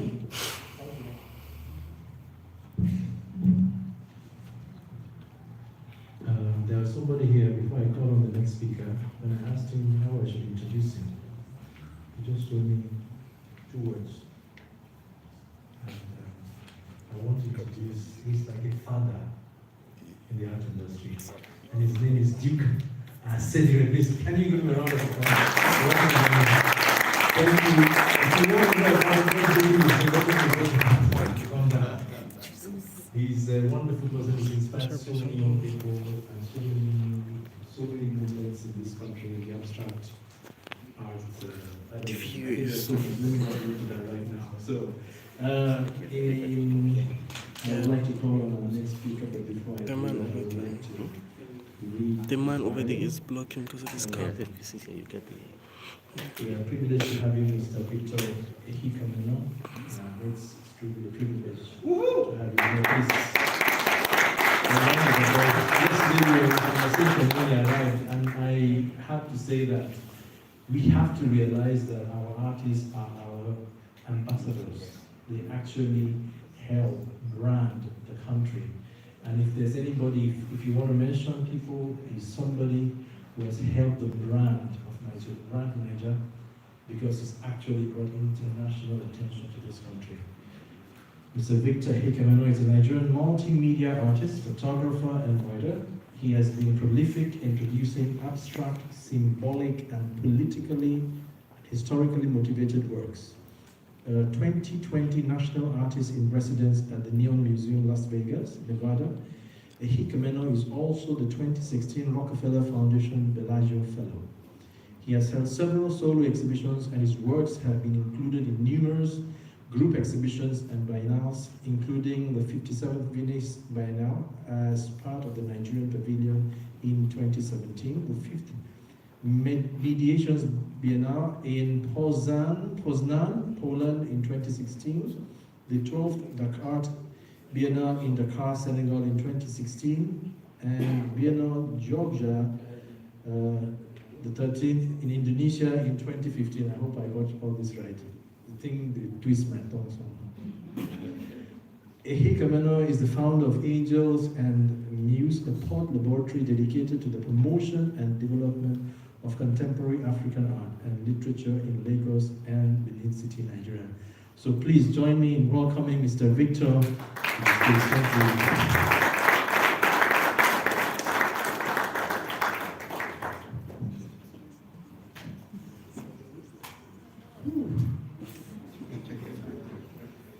Good afternoon, everybody.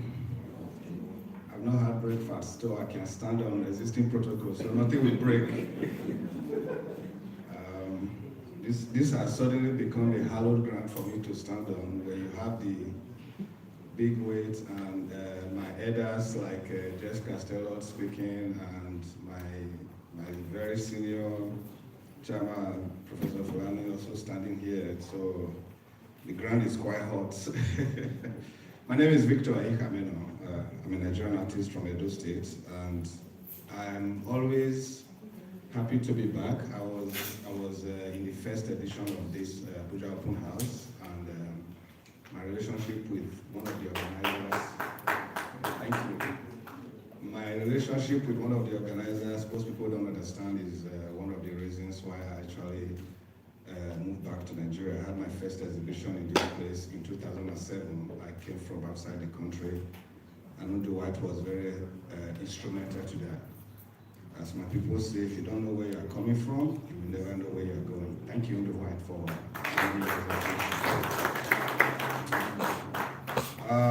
my own topic I was given is the importance of art or the humanities in shaping cities. So I'm going to be speaking from very personal experience in the sense that what makes a citizen, what makes you who you are, what is culture to a people, you understand? Of course, colonialism did a number on us, and you have to realize what came first was really putting an axe in our culture, because nothing else really mattered.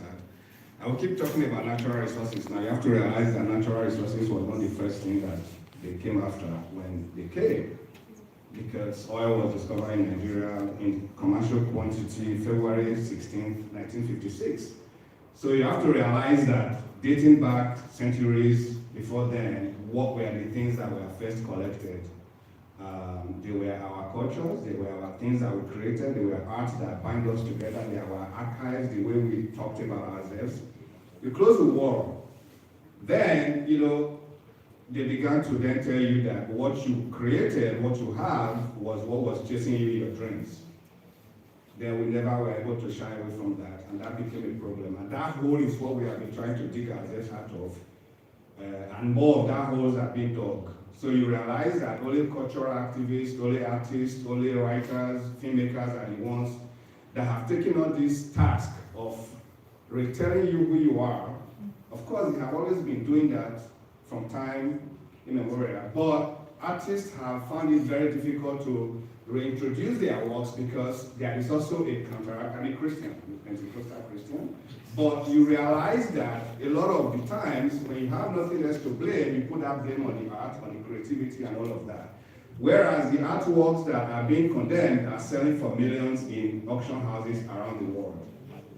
So then, how do we begin to redefine our citizenry? How do we begin to tell people who we are? I also have to quickly declare that I didn't go to any art school, so I grew up in the village. I have a huge duality. I was going to Catholic schools. At the same time, my grandfather was a big chief in the village, so there were a lot of traditional things going on that I was consuming as one of the only grandchild. I was a boy that was in the compound then because my uncles and the rest had grown and left the compound. So I was consuming both worlds at the same time, and I really wanted to go to an art school. I loved art. I started drawing at the age of 4, but my village secondary school didn't have art teachers, so I'm holding the professors here that says that you must have a C6 in one before you can study art. So that denied me of really studying art, and I kind of was in agony for the longest time. I went to read English and literature and other things, but I never stopped drawing. I've never in my life, not one day as far as I remember, have never stopped to consume art, never stopped to like art, never stopped to produce art. On a daily basis, it's part of life for me, really, So I've read about, the Jerry Buaris of this world, the Fulanis of this world, all the things that they have written. But I went outside to redefine myself, to rediscover myself, because I didn't know these things, because I was thrown into the English language, literature world before I left Nigeria. It was when I got to the Western world that I realized how important our works really were. Because I began to go to museums and I began to see things that were from my village. And they were well catered, they were written about books upon books upon books upon books. And I began to think about my citizenship in the world as an artist, as a Nigerian, as a Asian person, and the things that I consumed while I was growing up. Then in '97, I attended a show that was the Poetics of Line at the Smithsonian. I realized that I could relate with a lot of the artists that were coming from that school, which were from the Isuka school. You have Uchoke, Kilobira, Chuku, Ella Natsui, Chika, all of them. So that threw me into art history of Nigeria, and I began to buy books that wrote about Nigerian art history, and I have never stopped since then. So in line with that, I began to find my citizenship. And as I grow older, I realized that a lot was consumed while I was growing up. A lot were there, even though a lot has been destroyed. And those have become my big reference point. And I realized that they align with the natural synthesis of the Uchokekes of this world, the Bruce and Dragbayas of this world, the Demas Wokos of this world. And I visited Demas village for the first time last year. And I realized what actually influenced him, that he was part of, as a young man, also as a young boy, was part of the ones that followed his father to build the palace for their king. So you can imagine that kind of influence, right? Fine, you know, so he went to Zaria and all of those things. And if you go to Uchiokeke's village, I have not been there, but a lot has been written about Oli and the women art and the 2Ds and everything. And all of these things I can relate to, because I had them in my village. There were things that women would paint on their bodies and on their walls, and there were things that men would build. I have carried sand to go and build houses for community as a kid. When I come from primary school, they give you these things. So where do those knowledge go? Or where will they go? And how do you refine them? And we begin to look for things that are foreign to us, and it's like you are given a book that is written in a language that you cannot read. You can only, you're only going to be able to understand it to a certain level. There will be a lot lost in translation. So how do we redefine our citizenship? Who are you as a person? Who are you as a Nigerian artist? Who are you as an African artist? Who are you as an artist at all? This does not say that you are not a world artist. This does not say that your works cannot be recognized in the world. There are museums that are collecting our works, but I realize that a lot of artists shy away from the fact that they are going to get their inspirations from home. They seek the Picassos of this world. And then you began to realize how much of bereftness is there in art history, because you did not know who Picasso was influenced by. So if you see your grandfather's car being driven by somebody else, and you began to yearn for it and think it was that person's father that owned the car, then you don't know your family history. So in that sense, there's a lot to be done for some of the academics that are here right now, that there is a lot of art history that needs to be done in school. Everybody can paint, really. Naturally, you can draw. It's just that how much do you want to follow it? Every kid will be given a crayon, given a pencil, they'll draw. But how much of that do you develop? So you realize that there's a lot that is missing in our art history. There's a lot that needs to be taught. There's a lot that, when I come to places like this, almost like preaching to the choir, how do we then take it outside there? Anyway, an enchanted world of past, present, sense. So I'm going to show you a little bit of my works, just thumb through them and all of that. Again, I'm not academic, I'm not a professor, I'm just an artist that keep referring to my village, keep referring to my people, keep learning from my elders that have come before me. I've sat with Duke, I've sat with so many other big, great people, and I've learned a lot from them. I've been very grateful in the sense that they have opened some doors for me to enter, because again, I am not coming from any art school in Nigeria, I'm coming from the village school. So you can just thumb through, if I need you to stop. Influences our community. This is the walls that I grew up to see in my village. I'm going to school every day, I see them. These are shrines. You wonder, where does the blue come from? These were not made yesterday. So when you see lines in my work and you begin to reference somebody else, you are wrong, because you don't know where I'm coming from, really. And I can also not blame you, because I've never really shown them to people to say, this is where I'm coming from. So these are influences. I'll talk about these walls quickly before we move on. This is one of the places of commemoration in my place where only women can draw on the walls. It was specially created by women to express their creativity in my village. So every year, the wall is primed or gessoed or painted with white chalk.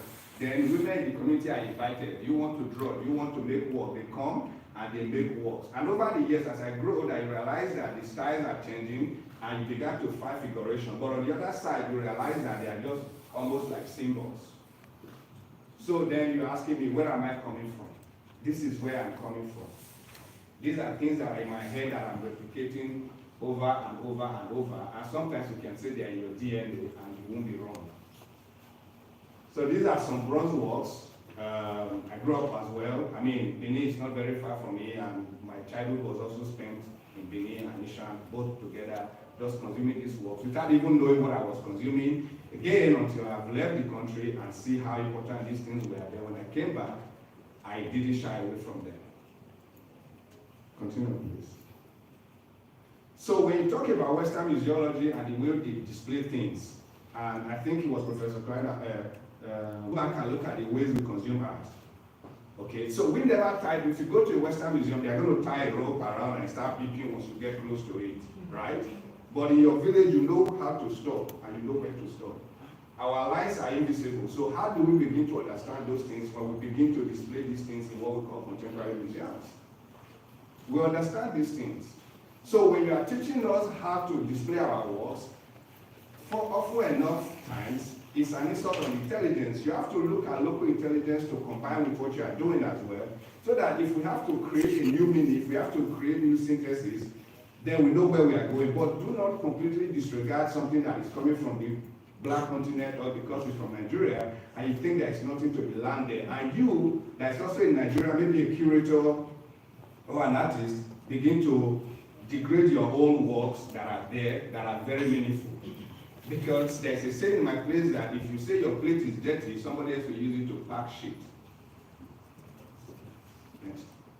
So over the years as well, I'm looking at our royalties, I'm looking at our monarchy, I'm looking at our system of government, which worked for us for the very longest time until a new system of government has made us be going to Supreme Court as we are speaking right now.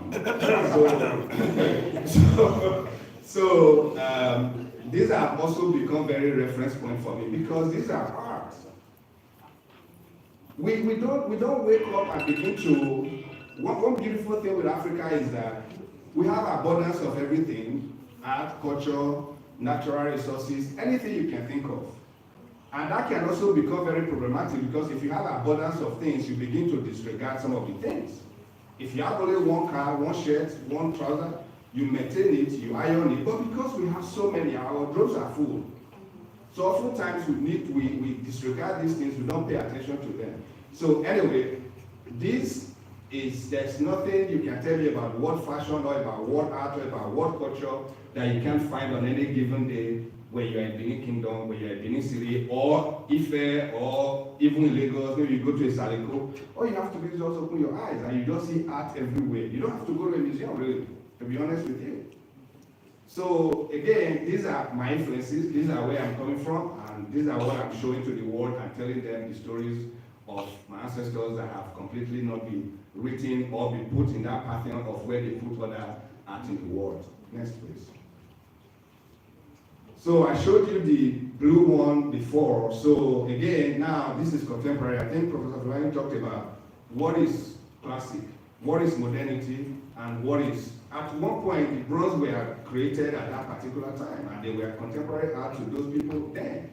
So then over the years and all of that, where are the influences and how do those influences seep into your work, both consciously and subconsciously, and those are what you're going to find in some of my works. And these are some of the iconographies over the years, charcoal drawing. Again, materiality, I've played with a lot of material. These are handmade paper that are perforated with hands, pens, again, go back to them. Then going back to installations, I've shown shrines, I've shown places of worship, I've shown places of commemorations.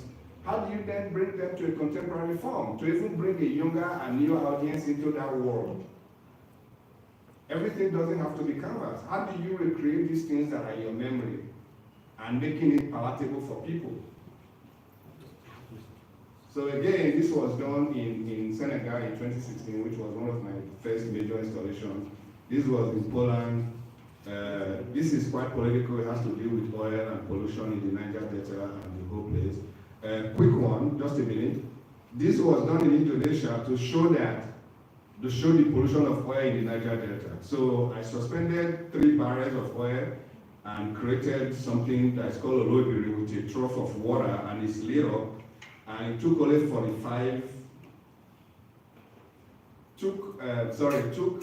24 hours before you could no longer see olobiri because there was a drop of oil. So you can imagine what oil has been doing to the Niger Delta since 1956. So that was just a simple using art to kind of bring to fore some of these things on our environmental degradation. So there you can see Olobiri, and it was documented over 24 hours, and by the time it was the next day, you could no longer see it. It had been wiped out. And by the way, for those that don't know where Olobiri is, it was the first place that oil was discovered in Nigeria. So it's the name of the place. Next, please. Representation. How do you represent your people? How do you become a citizen again in the world? How do you tell the world that this is where you are coming from? I have duality. I think it was Professor that spoke about duality very briefly just now. I wasn't taking notes. I didn't have my pen. I should have. On the world that we live. Yes, of course, we have received Western education. We have received Western religion. But can you use a coin that has only one side? Once a coin has one side, that coin is no longer legal tender anywhere in the world. Every note that you have that you can use as money in the world has two sides. It has two sides. So why would we think that we cannot combine our Western knowledge to our traditional knowledge and create a new knowledge from there? Which is one of the points of natural synthesis on how we can combine both. Well, yes, you have given me phone, but I can do multiple things with it. You have given me this and that. So again, I started using rosaries as coral beads because I'm coming from a Catholic background, but I'm also coming from a traditional background. So what would have been used in coral beads to create, I started using rosaries because somebody called my work in 2017 fetish. A white woman in Italy said that the works that I was creating were fetish because I sold a little bit of bronze works to a canvas that I painted in Lagos. And I was defending my Christianity and saying, oh, I'm a Christian, everything. All of a sudden, I realized that I was not doing the right thing. And I said, okay, I'm going to create something for you so that if you call it fetish, that means what you give to us is fetish. So I started using rosaries. And that was the beginning of me using rosaries in my works. And over the time, I started with creating things that you can relate to as things that came out from Benin. But over the years, it has expanded to other things, So again, this was in 2021 or 2022. I was commissioned by St. Paul's Cathedral in London to create a work that will have interaction or relate to one of the people that attacked Benin Kingdom in 1897. The guy that led the attack he has a plaque in St. Paul where they were like hailing him or something like that. But they had a program that spoke to 50 monuments and 50 voices. I was one of the voices that was invited to come and react to that. And this is about Vorame. I call this still standing because most of the images of Vorame that was deposed and taken to Calabar that you see, he was in chain, he was not dressed as a king and all of those things. And this is me dressing him up posthumously so that a different kind of image can be produced that can replace what the colonialists created. Next, please. Talking about slavery, this is rosary. I made a slave ship with rosary to also talk about it. This was shown earlier this year in a different installation at the Gagosian Gallery in London, whereby there were actually sound, and the first time Amazing Grace was translated to Benin language. So again, we have so much to take from the community, from the society, especially for young artists, to start looking within. Really, there's more that you can create, there's more that you can use within your community, and that is what is going to teach you or show you what kind of citizen you are. You understand? So again, next. I use the work now for history. This was about Patrice Lumumba. So my work is also to have people to go back to history and say, okay, who is Patrice Lumumba? This is called the life and times of Patrice Lumumba, who were like the early independence champions for Congo and the rest. So this is getting shown in Togo as we speak. So this was in London again. Yeah. So this is currently shown in London. I call it Cathedral of the Mind. What do you carry in your mind? If you go behind this work, you have the pages. So the front shows you like a Christian space, but when you go to the back of it, you have the pages at the back.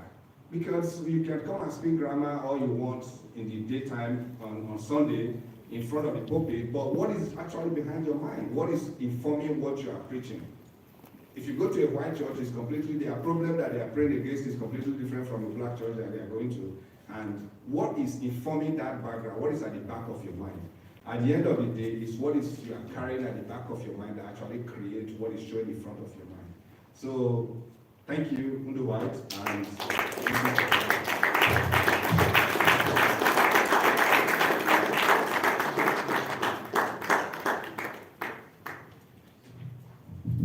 thank you, Victor. Thank you for the minute. So, I don't know what I'm going to call it. It's supposed to be tea break. And now,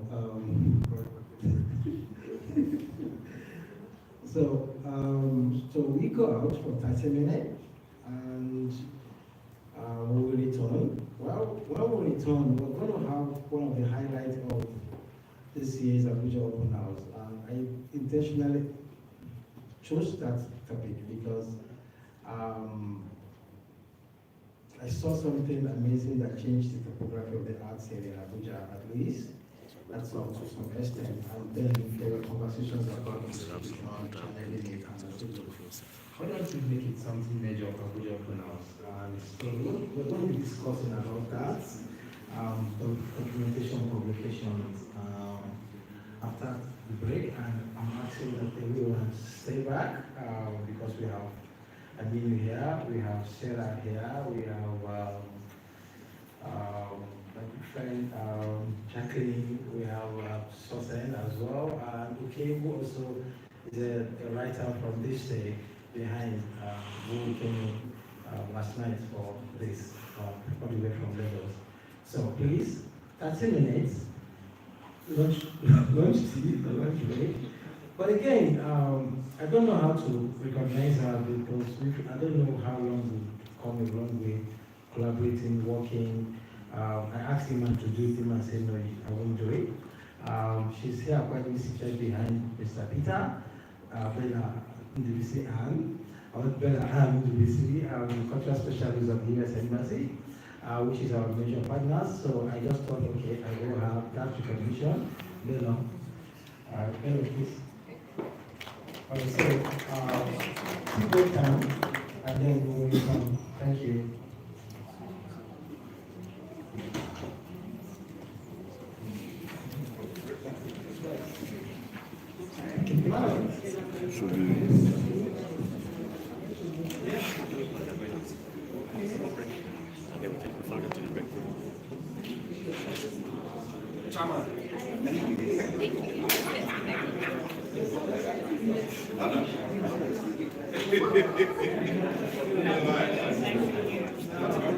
Oh, sorry, I'm sorry. Yeah, I understand. Kevin, Anna.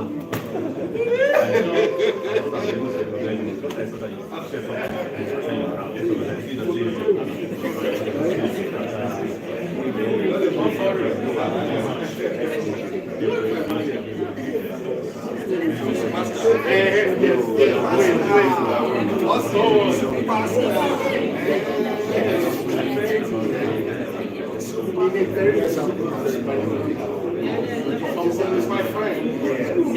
Don't say because for it. Don't say because for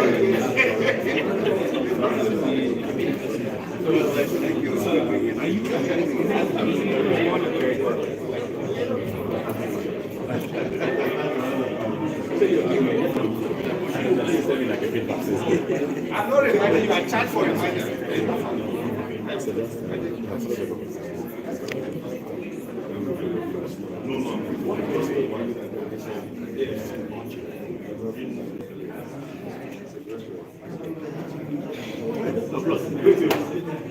Thank you so much.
That's difficult to speak, but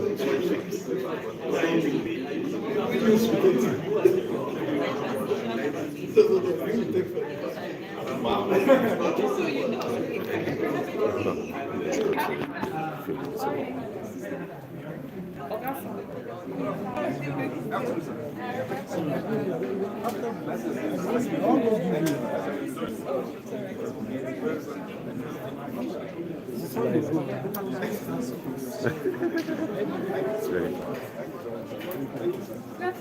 Oh, good afternoon. How are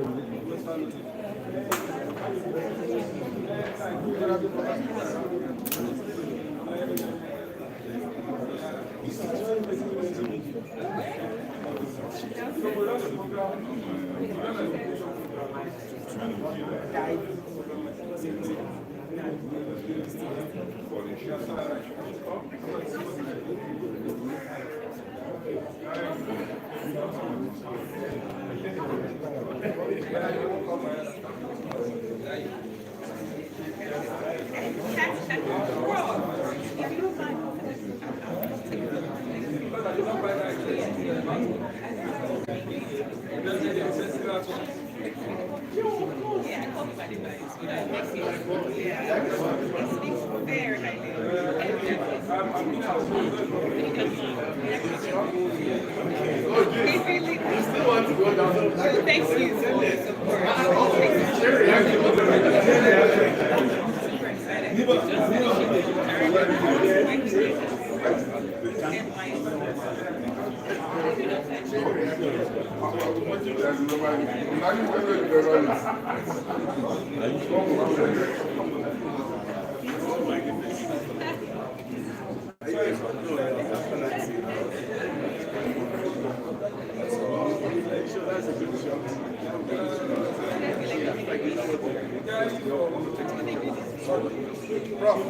much.